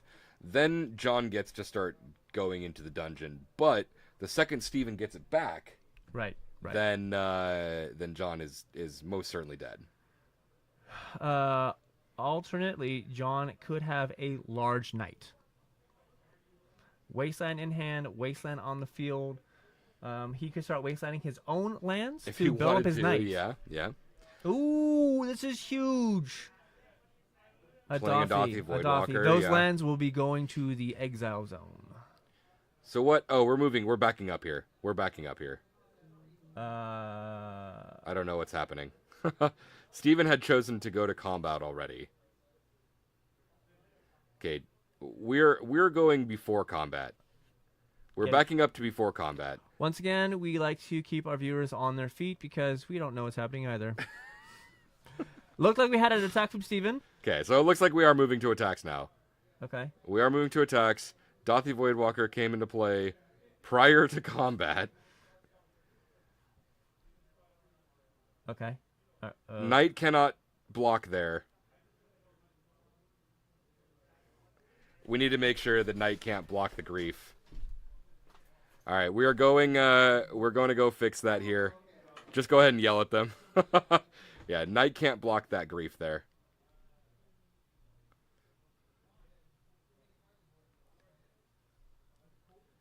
I don't know what it is, if it's something about being on camera that matters. But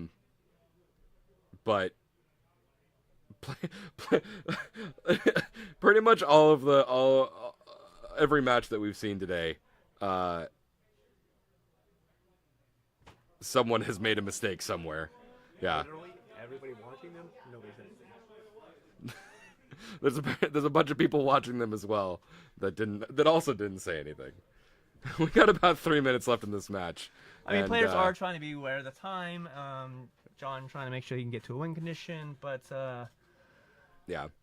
okay. Well, now John has decided to activate Knight before damage. No, before even moving to blocks. Oh, before blocks. Okay. But I also there it is. Okay, so he sacrificed a Bayou. Yeah. Then he's sacrificing Thespian Stage and Dark Depths to get the 2020. This is all before blocks. Okay.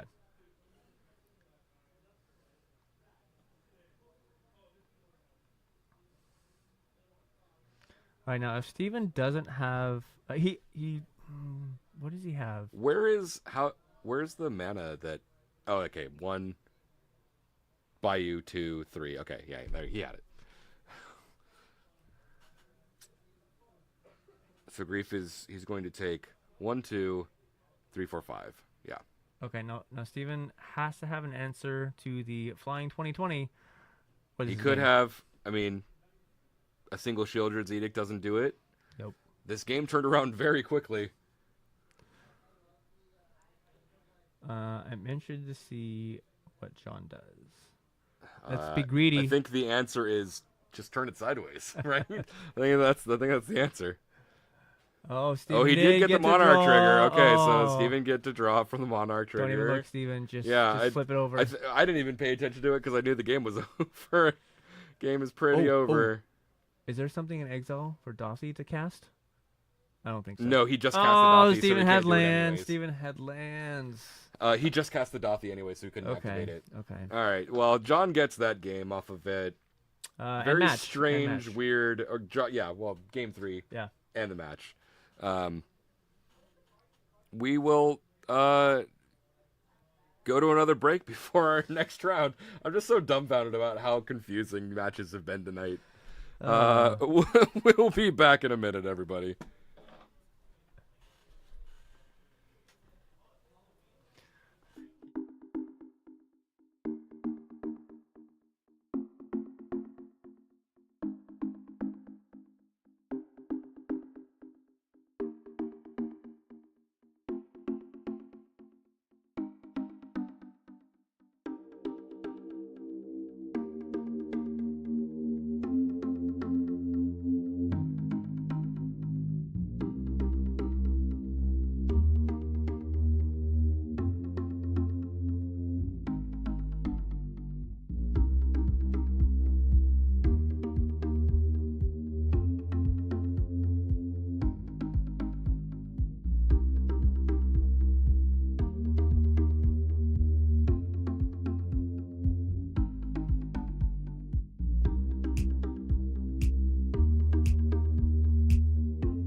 And we are back, everybody, with round 3.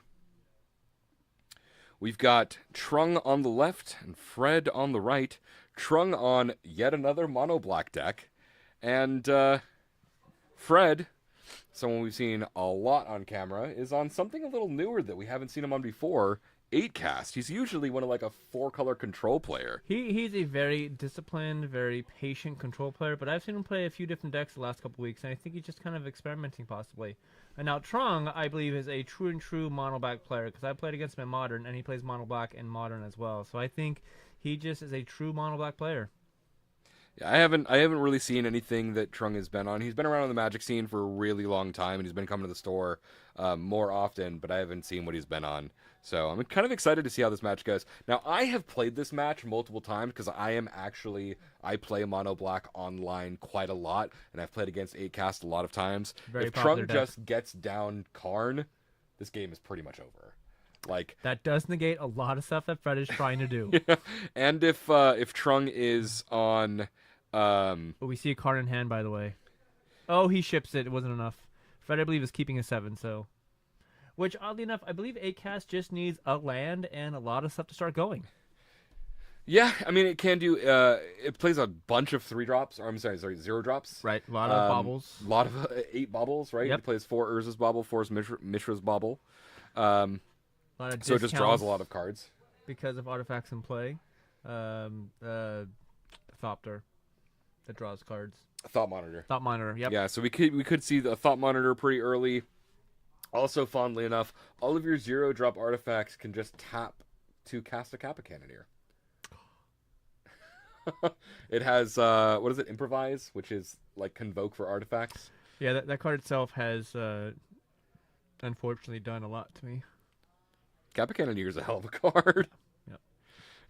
Yeah. We do see, it looks like an opposition agent from Trung's side. Now, it looks like Trung mulliganed twice, which is unfortunate, but we see 2 Agadeem's Awakening, and I think that is an opposition agent and a Leyline of the Void. So Leyline of the Void, obviously not actively doing anything against Fred, but it's obviously good for the Helm, which we talked about a little while ago, right? The Helm combo. This deck definitely plays it.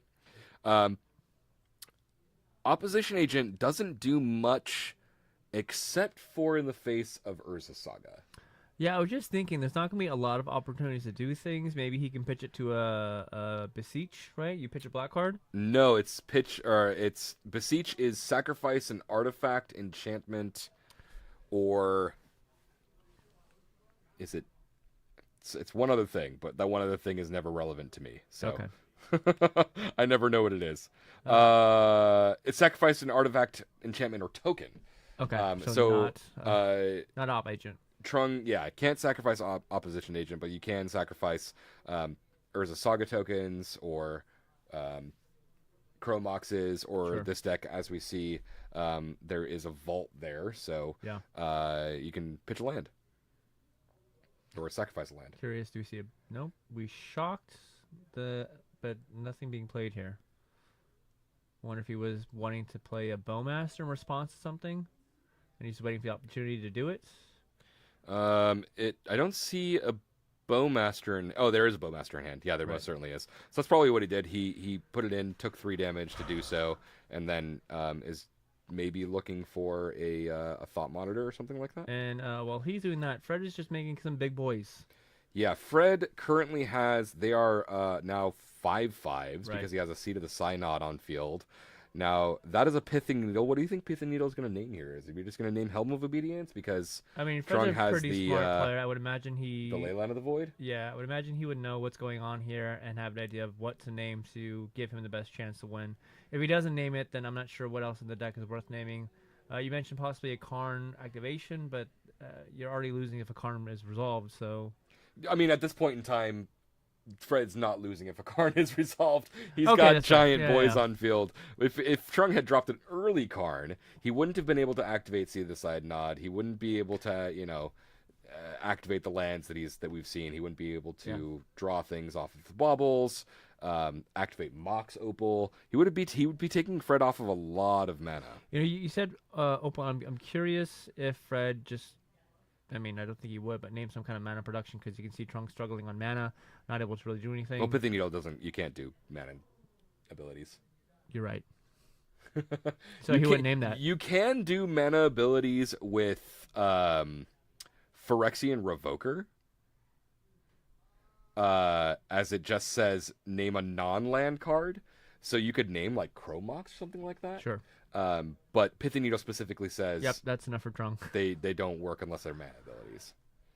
Decent start, I think, but based off of Fred's start, not able to keep up with the pace of the. I mean, those are growing. These were, I think, 6/6s by the time he had scooped.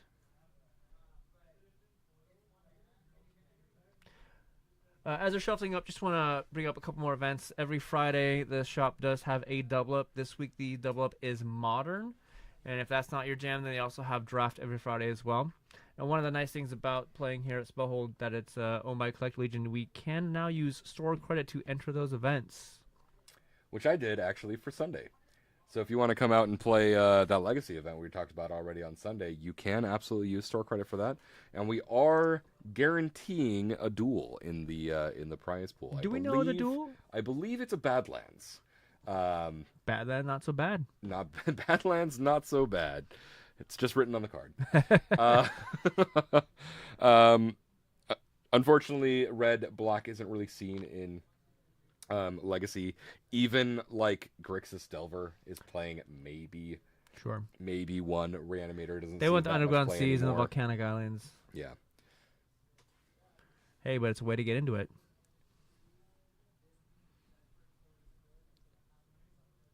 How are you, Millennial Life? Watching from home. Thank you so much for all of our viewers for tuning in to Tuesday Night Legacy here. We do play Legacy every single Tuesday here at Spellhold Games in beautiful Orange County. I believe we were even open 4th of July. We were open 4th of July. I was not here for it. I was not either, but there were people here. Legacy was being played. I don't know how many people were here for 4th of July, but outside of real big holidays, right? If Christmas or Christmas Eve or something like that falls on or Easter, obviously. Not Easter. That was AJ really home. How's it going, AJ? It's AJ. It's AJ. AJ. What's up, man? All right, so what do we bring in this matchup? The Helm deck needs to do something to deal with the velocity that we're going to be playing artifacts here. So if this deck is anything, if Trung is playing anything like my 75, honestly, there's not much to bring in because usually this is actually a pretty good matchup for the mono black deck. It does have a lot. I mean, it just goes fast. Outside of like Force of Will, Fred has almost no interaction. Okay. So and he's just got the 4, right? We don't have any Force negations from the sideboard, maybe. We might have 4. Oh, we just saw one. Force negation, another sideboard. AJ saying that he helped Matt build his Mono deck. Black's deck for him on Thursday. Nice. Well, I hope you're proud of watching him play because he did a pretty good job of taking down some of Palmer's resource build up there. So Force Negation probably came out of the sideboard. I don't think they usually play that main deck. Yeah.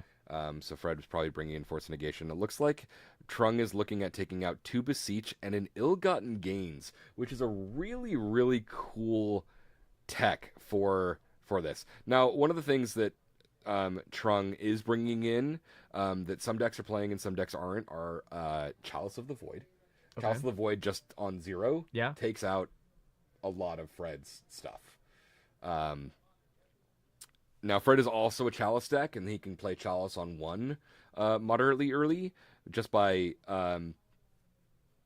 playing Ancient Tomb, then Chalice, or something else. You can play it early.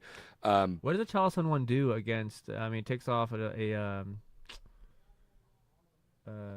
takes him off from casting Dark Ritual. That's what I was and it takes him off from hard casting like the Urza Saga targets. Okay. So Ill-Gotten Gains is something that I really like that this deck has adapted. Does Urza Saga say cast though? What? The no, targets? you just put it into play. Right, so it wouldn't cut that off, right? I meant if he draws them. Oh, okay. Yeah. So like all the 1-drop farm. artifacts that the mono black deck is playing, if they draw them, they can't cast them from hand if Fred has a Chalice on 1. So Fred might be actually looking to take out Chalice of the Void. because it doesn't do all that much. It does a little bit, and it like takes them off of the really fast starts with Dark Ritual. But you as an 8 cast player, you might be looking to play that Chalice more on the play. Definitely not on the draw. Yeah, he wants to probably play his baubles really fast, discount a lot of things, get to the Thought Monitor, and then maybe a Cap Cannoneer. Although we saw last game, just Urza Saga tokens were enough to take it. Urza Saga is such a crazy card. I mean, obviously we have seen that card won this game on its own, right? Like obviously Fred played other enchantments, other artifacts to grow those tokens, but just being able to get multiple tokens and another artifact off of Urza Saga, just that by itself, those are both 3/3s, all by one land.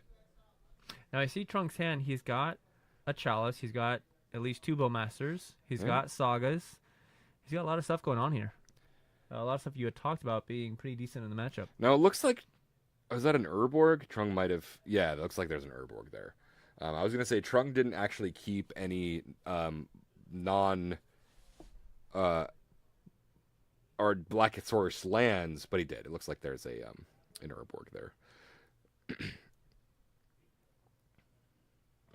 Trying to get 2 lands in play at once? Yeah. Probably not okay. I think he probably meant to play this Chromox. Yeah. Pitching an Orcish Bowmaster. Okay.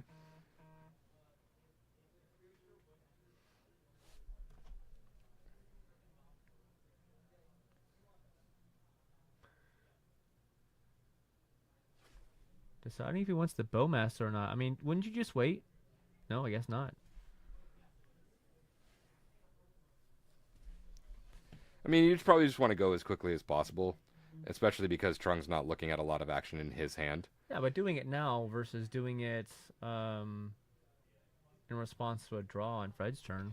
Yeah, but Fred might take a couple of minutes to actually draw something. Okay. Right? He might take a couple of turns to actually cast a Thought Monitor or a Thought Cast or something like that, especially because he saw that he pitched a Thought Cast to a Force Negation. Yeah.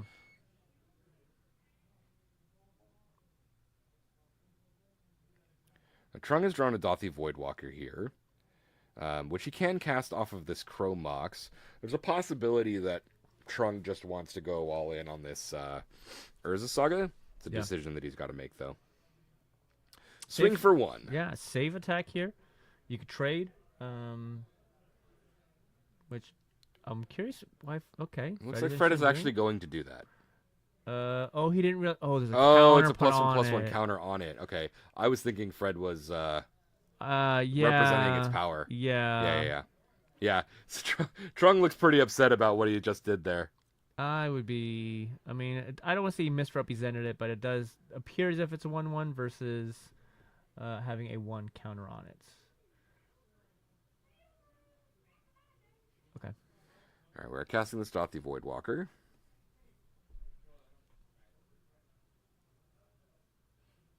Yeah, I don't know why I know what Patrick Automaton does, but I don't know why I was looking at that 1 counter on it and thinking that's what it was. That's what its power was. I play the card in my Heart and Scales deck, and I thought the same thing. Like, oh, it's 1/1. I missed something. How did he get the token? I think this is a token from the Urza Saga, not a Bowmaster token.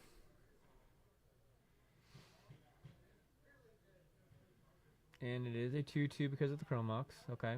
About to become a 3/3 when he finds... Now, what do you find here? What are you looking for from the helm deck? Your best Pithing Needle target here... I mean, Pithing Needle doesn't really do anything. I mean, you could name Urza Saga, but Trung also has another Urza Saga in hand, so that might be kind of hard for him to do. He could go and get Shadow Spear. The mono black deck doesn't have that many targets. In my list, I play 1 Shadow Spear, 1 Pithing Needle, and 4 Chromox in the main deck.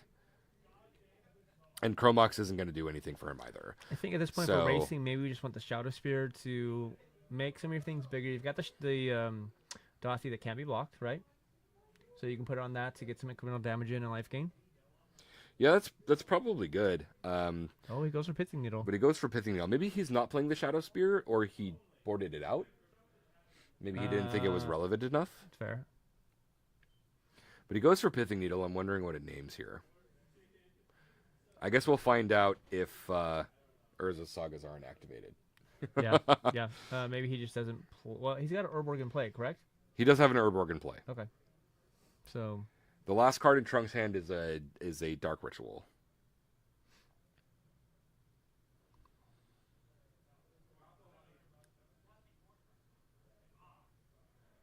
So what does the Pithing Needle do in this situation with Saga? Keeps it from being able to search? No. Pithing Needle stops the activated ability of creating the token. Yeah, okay. Because the search ability is a triggered ability, not an activated ability.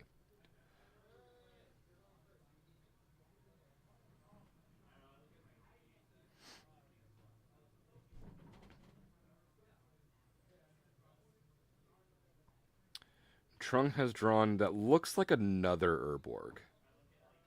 Not really what you want to be drawing here. I mean, he's going to lose Saga at some point, so maybe it's not the worst card to have, but you probably want action more than anything.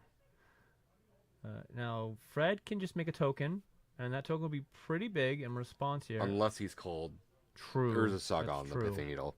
Which we'll is probably the only relevant card that... yeah, it looks like that's probably what has happened. Fred would have because 100% made a token if he could. Fred would have made a 4-4.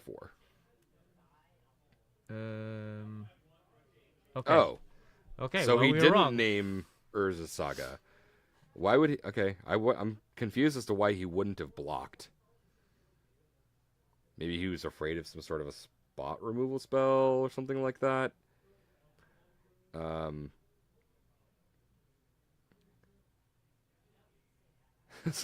And Fred tapped more mana than he needed to make the token.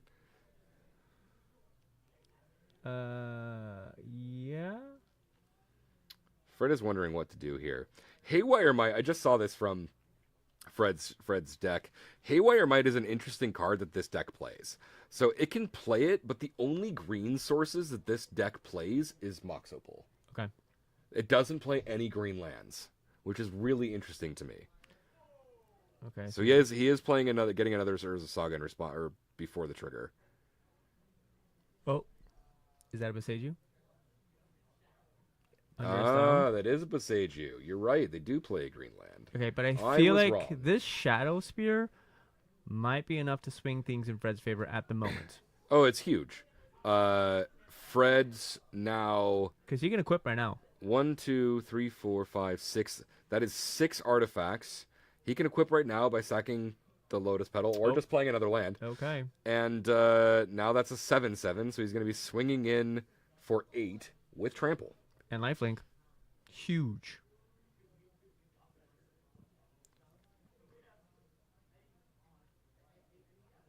Yeah, I don't see how huge life swing there. Builds from this without the combo. And I believe he's nowhere near it. What was Fred at? I don't think Fred was at... I don't think he was at 16. He was at 8. Or he was at 8? He was at 8? He was at 8? Okay, yeah. I was thinking he was at 6. It was 20 to 8. 20 to 8. Okay. Yeah. Good. Always wanting to make sure that we represent life totals correctly. Well, okay, so to be fair now, if Trung just rips a Beseech or a Helm, does he just win? He could, yeah. Haywire Might. You would call it. He doesn't have green mana to activate it, though. Not at the moment. Not at the second, no. All right, so, I mean, Trung has some outs here. He did sideboard out 2 Beseeches, you said. I saw that he sided out 2 Beseeches. He's making a token. He's making a token on Fred's end step. Yeah. And he's probably going to do that in response to the trigger as well, to make another guy. Still, staring down an 8/8 with Trample on the other side of the field. Not super great for... yeah, I mean, he could double block here, now, though. Trung still has not drawn a card for turn. I guess he's doing this in his upkeep. I mean, he is going to be attacking for a bunch if he decides to attack. Maybe now he gets his own Shadow Spear. If so, then that swings things a little bit in his favor. Yeah, but Trung can't activate the Shadow Spear. I guess he could. He could play Urborg, then play... Is that what that is? Is that a Shadow Spear? Yeah, that's the Lord of the Rings version. Okay. He could play Urborg, play Dark Ritual and then equip it. So his artifacts would be 1, 2, 3, 4, 5, 6. I'm really curious what Pithy Needle is actually on. Yeah, I don't know what Pithy Needle's on now. Also, it could be Basenchu. I don't know. Is Chrome Box is exiled, right? Why? Because of Dothry? Fred. Oh, Lotus Petal. Oh, sorry, Lotus Petal. Oh, yeah, the Lotus Petal should be exiled.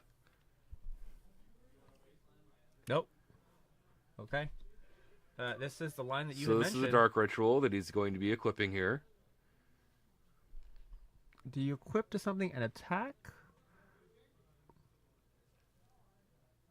Yes, probably.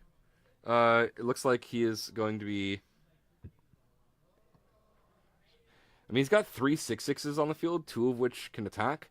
Or he's got 1 7/7 and a 6/6, I should say. So this is a huge attack from Trung here. Now, Fred does have a 7/7. Yeah, but is this lethal? He is representing lethal.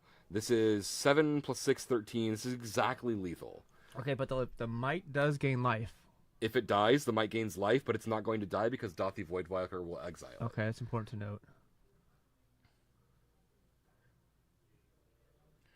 So this is a 7/7 that Fred is looking to block with. Yeah. And Trung is going to be gaining 7 life. Is it a 7/7 or is it an 8/8? Is it a 7/7? This is a 7/7. Uh-huh. This is the 8/8. The one with Shadow Spear is an Trunks. 8/8. What is Trunks? Oh, this is a 7/7 because it gets a +1/+1 from the Shadow Spear. Okay. I think the players are sorting out the totals just like we were. Yeah, I think they're They should they're trade. trying to figure out how big they are. Yeah. Fred is, I think he was like representing a blocker but didn't choose to do that. He's thinking. I think Trung and Fred were sorting out totals, power and toughness just like we were. Yeah. If Fred blocks, okay, so Fred blocks there. He'll take a total of 7 and keep the guy. He'll take a total of 10. Yeah. He'll take a total of 10, go to 6, keep his Urza Saga token, and then on the crackback, so Trunk's going to go up to 19, but on the crackback, Fred has 8 plus 7, that's 15, 16, 17, 18, 19. Actually, so Fred is also representing lethal here when he untaps, but Trung has a single 5/5 blocker. He also has Bowmaster. Oh, he does have Bowmaster. I forgot that it was up there. Yeah. I didn't see it for a second.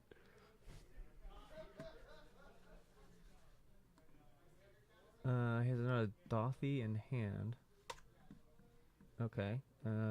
Fred padding the stats, making some bigger guys. Do you just attack with the 1? I feel like you just attack with the 1, right? Yeah, you probably just attack with the one that's equipped with Shadow Spear. It is an 9/9 now with the Shadow Sphere.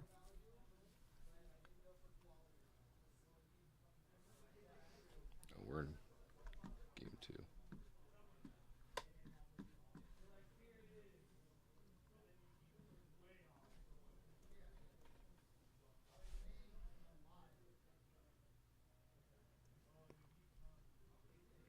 Okay, he's gonna send them both in.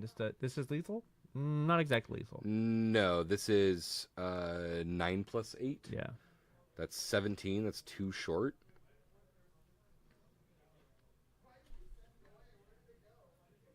Fred could also just swing with the team here, leaving back the Haywire Might as a blocker, and like just do an absolute power swing and force Trung to block with the 5/5. Like, both of these players are just going up and down in life total because of the Shadow Spear.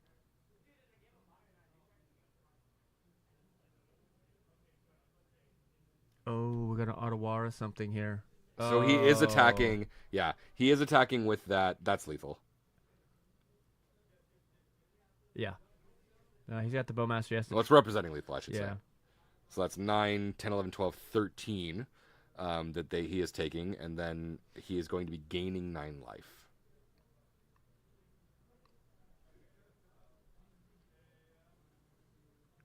Do you see the spice that Fred is playing? He is playing a Life from the Loam in his deck. Is he really? Yes. Does he have that in his? Oh, Fred. We try to get the players to fill out this QR code Google Doc before they play their match, so that we know what they're on, we know what their names are, and any spicy stuff to look out for. And all Fred has given us in the any twists on the deck to look out for section is the word loam. No, I don't know if this is new tech or Fred tech, but I love it for the deck. I mean, because you can sack your stuff. If something gets wastelanded, fine. Bring back Adwara, which we see in the graveyard, exile at this point, or we did see a Beseiju as well. Now that's interesting. So Fred is blocking with the token. Oh, Fred actually doesn't gain that 2 life. You want to go tell him? Because it gets exiled. So it didn't die. That could be relevant. So. And he scooped. All right, well that's the match, ladies and gentlemen. Sorry about that. Tried to yell at Jaimie because he's gonna go tell Fred that he wasn't supposed to gain the 2 life there, because it got exiled. The Mike got exiled to the Dothy Voidwalker, but Trung scooped anyways. So we'll see if we can get a backup match here. But if not, we will see you in the next round. Either way, we'll be back shortly. Do you want to bring Fred in?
All right, we're back with another game here. We are in game 3 of round 3 with Bryson and Dylan. Dylan on Doomsday, Bryson on Classic Strifopile. Now, off camera, Jaimie just told me some terrible news in that Bryson has taken out his Witherbloom Apprentice Chain of Smog combo that he has deemed the Ligma combo. Yeah.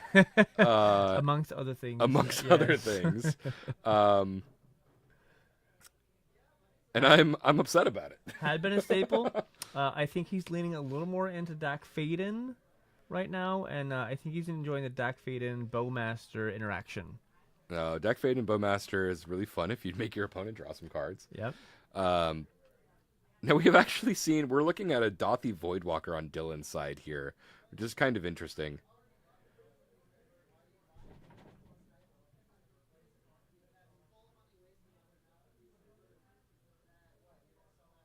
I think Dylan's content to just see how far he can get behind this Voidwalker and not invest too many resources, although he just has land plus, I didn't see what else he had.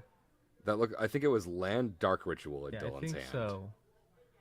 Although we see just a Bowmaster here. Doesn't do much. Makes a token. Can't block. No, but at least he puts some pressure on the field at the very least. Sure.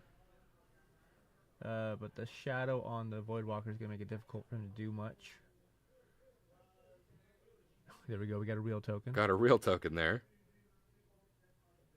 All right. Bowmaster is dissolved. Put Dylan to 17. It looks like we have a Dress Down, a Force of Will, and one more card in Bryson's hand. Dress Down would be interesting here. Takes away the shadow text, correct? It does. It will, yeah. Yeah. But there's a Ponder, which means this no, it's not draw card. Orcish Bowmaster is going to grow. We're going to just look at them. And he likes it. And okay. ping him in the face. Thoughtseize from our Doomsday player. Does Bryson care to fight over this? He already lost one fight. No, probably not, right? Fine. Yeah. So there's an Assassin's Trophy. Oh, so Assassin's Trophy was the other card. Yeah. Two answers here, basically. Which he can... Dress Down's not really an answer. No, but he could dress down and then block. He could. He could do that.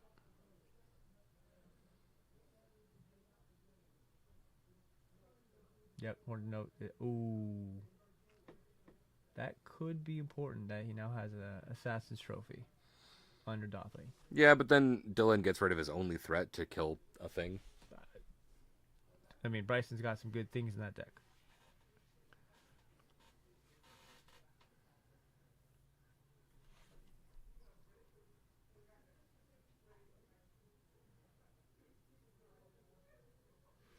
Does seem interesting, though. I mean, Dylan seems to have an uphill fight here. Just a Dothrey, not really any resources to kind of get into his Doomsday pile. Bryson does have a clean answer with the Force and the blue card. It becomes hard to cantrip things, and there's a Dak Faden. And this Dak might be taking care of that Dothy.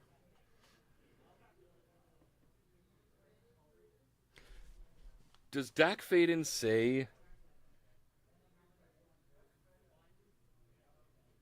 How's Dak Faden? Doesn't it say May? Target player draws 2 cards, then discards 2 cards. Okay. Yeah. So then he just killed the Dothy Voidwalker with the double Orcish Bowmaster's trigger. So he allowed Dylan to draw 2 and then discard 2 and keep a better card than the lands that he had in his hand. But now that Bryson has a pretty decent clock here, I don't think he cares. And now... Dylan has to find a way out of this, and this is a brainstorm, which is even worse than a Ponder, because Orcish Bowmasters is going to deal 3 to Dylan's face. Dylan is trying to find something here. Curious this Bowmaster is not only going to put Dylan to 5, but this Orc Army token is going to be a 7/7. Okay, but he found what he needed. He found a Doomsday and a Dark Ritual. Will he live? He will not.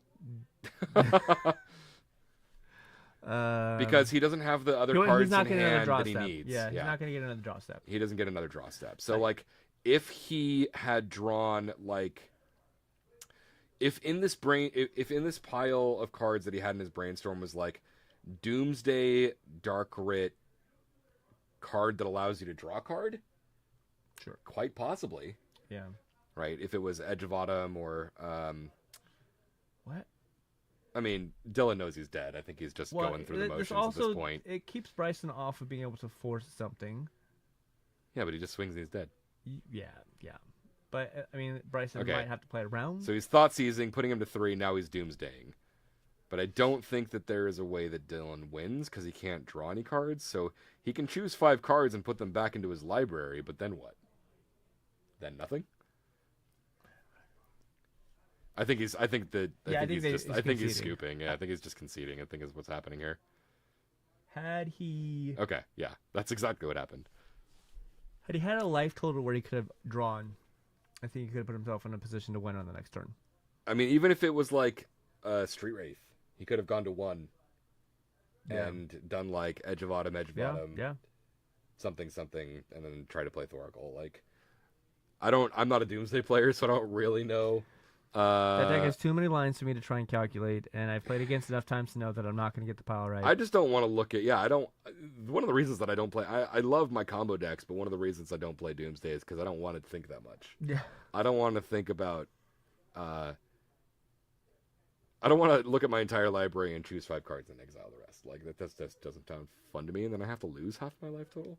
Well, there's very specific piles to get based off of the state of the game. Yeah. The positioning of the game, early versus late. If you don't get it, you got to be able to rebound. Yeah, there are versions of play. Ideas Unbound. There's Street Wraith. There's Edge of Autumn. Do you put Petal in your pile to get the extra mana?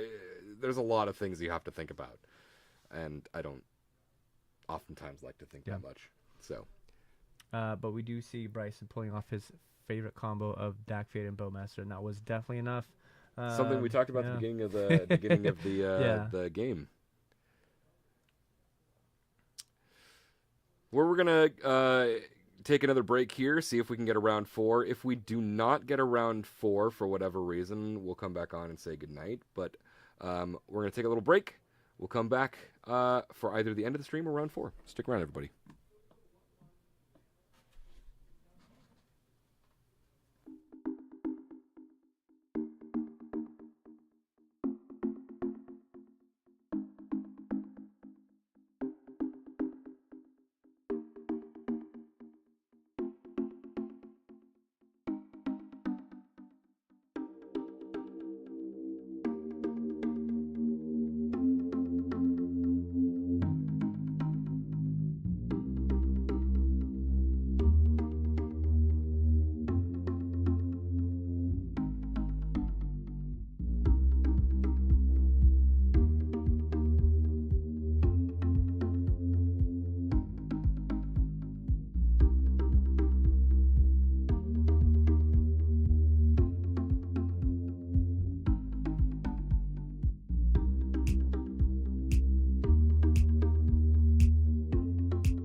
And we are back with round 4, ladies and gentlemen.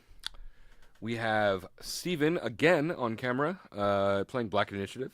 And Max over there on our right, Mr. Max Gilmore, Mr. Max Torsion himself, playing a normal breakfast brew now. Not really a brew, I guess, just a normal breakfast deck, he says. Our local legend here, Max, is quite involved in the community in brewing decks. He has been responsible for some of the mono-white initiative stuff that's going on, stuff, the breakfast combo. I mean, he's contributing a lot to the Magic community and Legacy scene. He's a huge influence on Twitter and the Legacy format in general. Max Torsion, right? Yeah. But he is not playing his classically deemed Catherine Crunch. He said he was playing one Triumph of St. Catherine in the sideboard, but not in the main deck, where he got the name Catherine Crunch from. He used to play, I think it was somewhere in between 2 and 4 Catherines, Triumph of St. Catherines in the main. But Steven, we've seen before with that Mono Black Initiative deck. Let's see if Max can just absolutely wreck Steven's entire night by going turn 1 Nomad, turn 2... Oh boy. turn 2 Cephalid Illusionist, and win the game. Notably, Steven playing a black deck, he will have removal. Oh. Hopefully. Okay, that's a Shuko. No, not a creature. Yeah, but it's the same thing. It could still just be Shuko... Shuko, sure, Cephalid, and then Max wins the game. Is that exactly what I... All right. I played against this yesterday, so this is exactly what's happening here. He is going to be going through the motions here. That's main deck Orum's Chant. Okay, so explain the combo to everybody watching. So what's happening? So why is this happening? Cephalid Illusionist says...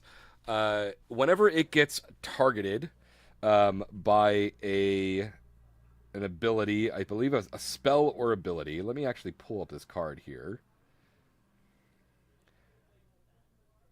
Whenever it becomes the target of a spell or ability, mill 3 cards. That's the only relevant text. It also has other text. It's a 1/1. You can pay 3 and tap it to prevent all combat damage to be dealt to and dealt by target creature you control this turn. But it's hardly relevant. So the way that this deck works is that you use Shuko, which is a 1-drop artifact that has a 0 equip cost, or Nomad's in Core, that also has a 0 mana activated ability. And you just target Cephalid Illusionist over and over and over and over and over again. So you basically mill on your entire library. And then you are also playing Narcomoebas, so Narcomoeba gets milled into your yard. There. And Narcomoeba comes back into play. And then you are playing Dread Return. Right. Dread Return, sacking those Narcomoebas to get back Thassa's Oracle, and winning the game that way. Because at that point, you have 0 cards in your library. Yeah. This deck does not win on combat damage. This deck does not win by really any sort of resource removal. It just plays counterspells and dig spells like Ponder, Brainstorm, things like that. Has a little bit of interaction. It looks like I see. We got some white removal spells. I think those are prismatic endings in Max's sideboard there. Needle. There's probably a Flush the Storm in there. I think I saw 3 Force of Negations in Max's sideboard. Those are Serenities as well. The Max will be bringing in, knowing that Steven is on playing some amount of artifacts. Now, Steven will have an opportunity if it's just the Cephalid, because you can respond to the initial equip. But that being said, Max is a blue deck, so he might want to counter whatever you're trying to do. So kind of a very small window to interact here to keep Max from doing his thing. And once he starts going, it's very difficult to stop unless some graveyard interactions, a well-timed endurance possibly, but Steven doesn't have any of that, unfortunately. Now, one of the things that to pay attention to with this deck as well is that with Shuko, sure, Steven can respond, but if Max is winning off of Nomad's in Core, because it's an activated ability, he can do it at instant speed. So in response to his removal, he could just do the thing. Yep. Right. Okay, I'll mill my entire library. Okay, Cephalid Illusionist is now dead because of your Fatal Push or your whatever card that you decided to use, snuff out, whatever. But then once I have priority again, I will just go ahead and... Yes, that's from me. He will just go ahead and cast that Sorcery Speed Dread Return.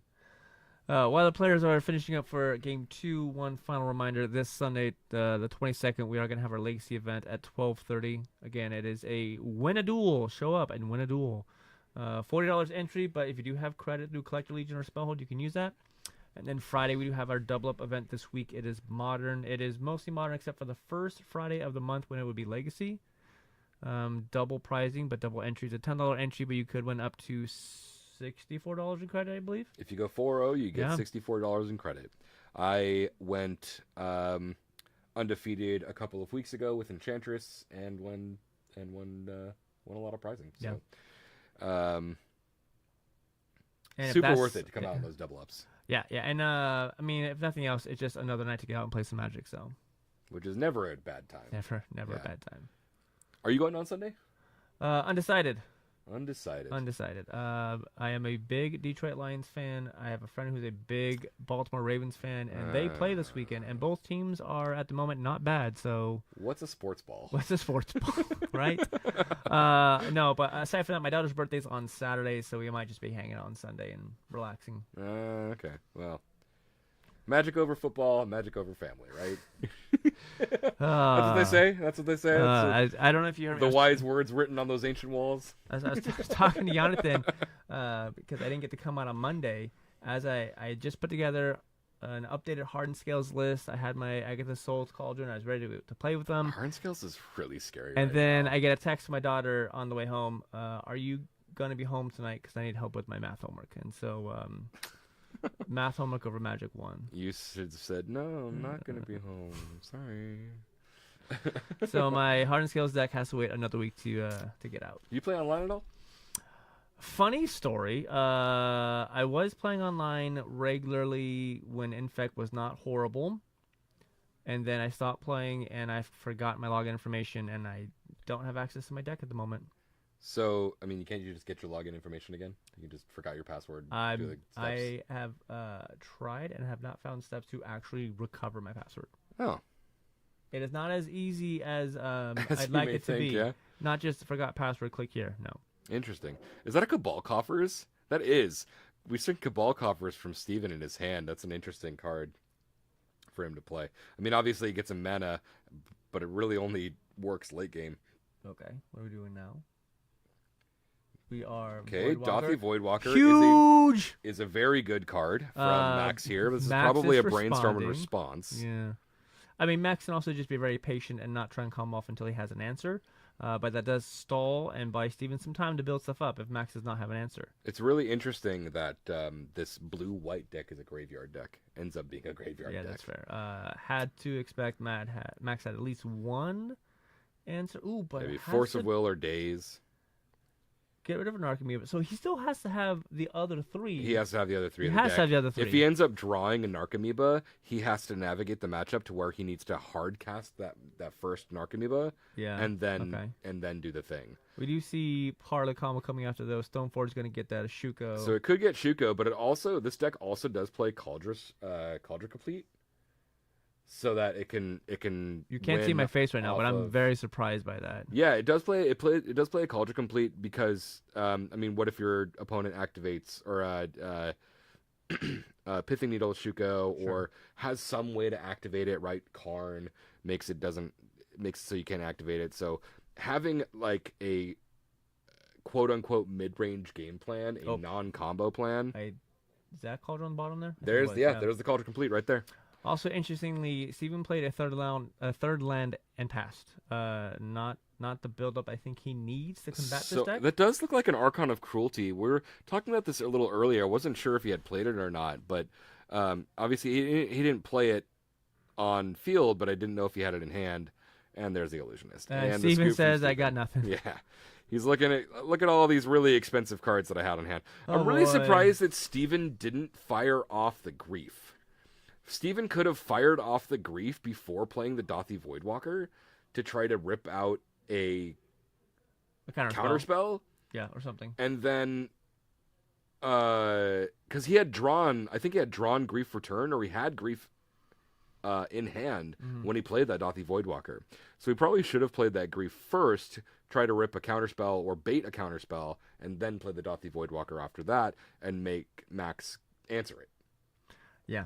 Yeah. Or yeah, we'll have to talk to not, Steven to see if that's what actually happened or not. You could possibly at least take away part of Max's game plan by getting the Grief to hit something if it doesn't get countered. Yeah. Well, that is probably it for the night. Round 4 at the store usually doesn't last very long. Players usually like to just kind of split and go home. It's already pretty late. It's already almost 11 p.m. and people got lives. And it's a Tuesday night too, so people usually like to split and just say, see you later. So that'll be it for the night. Once again, reminder for Sunday, come on out, play some Magic. Once again, it is, very importantly, you are allowed 100% proxies. So if you do not own Legacy cards, that is okay. You can print them out, or do some other proxy to where it is very easily recognizable as to what your cards are. Make sure they're legible if you're writing on pieces of paper, whatever it is. But more people playing more Legacy is always a good time. So come out on Sunday to play some Legacy. Come out on Friday to play some more Modern. Other than that, we'll see you in another 2 weeks. 2 weeks. For more commentary, and subscribe to Tuesday Night Legacy to see some more Legacy videos and other content that we have planned here for the future. You're putting your streaming videos up there, yes? I'm not 100% sure yet if I'm going to be putting my streaming videos up. Eugene, the person in charge of the channel, has asked the community to see if that's like content that people want to see, whether it's me or him. I'm not sure if that's going to be happening 100%, but it's a possibility. Nothing else, you're going to see Magic on the channel. Yeah, either way, you're going to be seeing a whole bunch of Magic on Tuesday Night Legacy. We don't just do Legacy here either. Sometimes they've got Pauper content, Modern content. We got all the content for you. So we'll see you next time, everybody. Have yourselves a wonderful night. Remember to subscribe and check out CollectorLegion.com for all of your Magic needs. Thanks for watching, guys.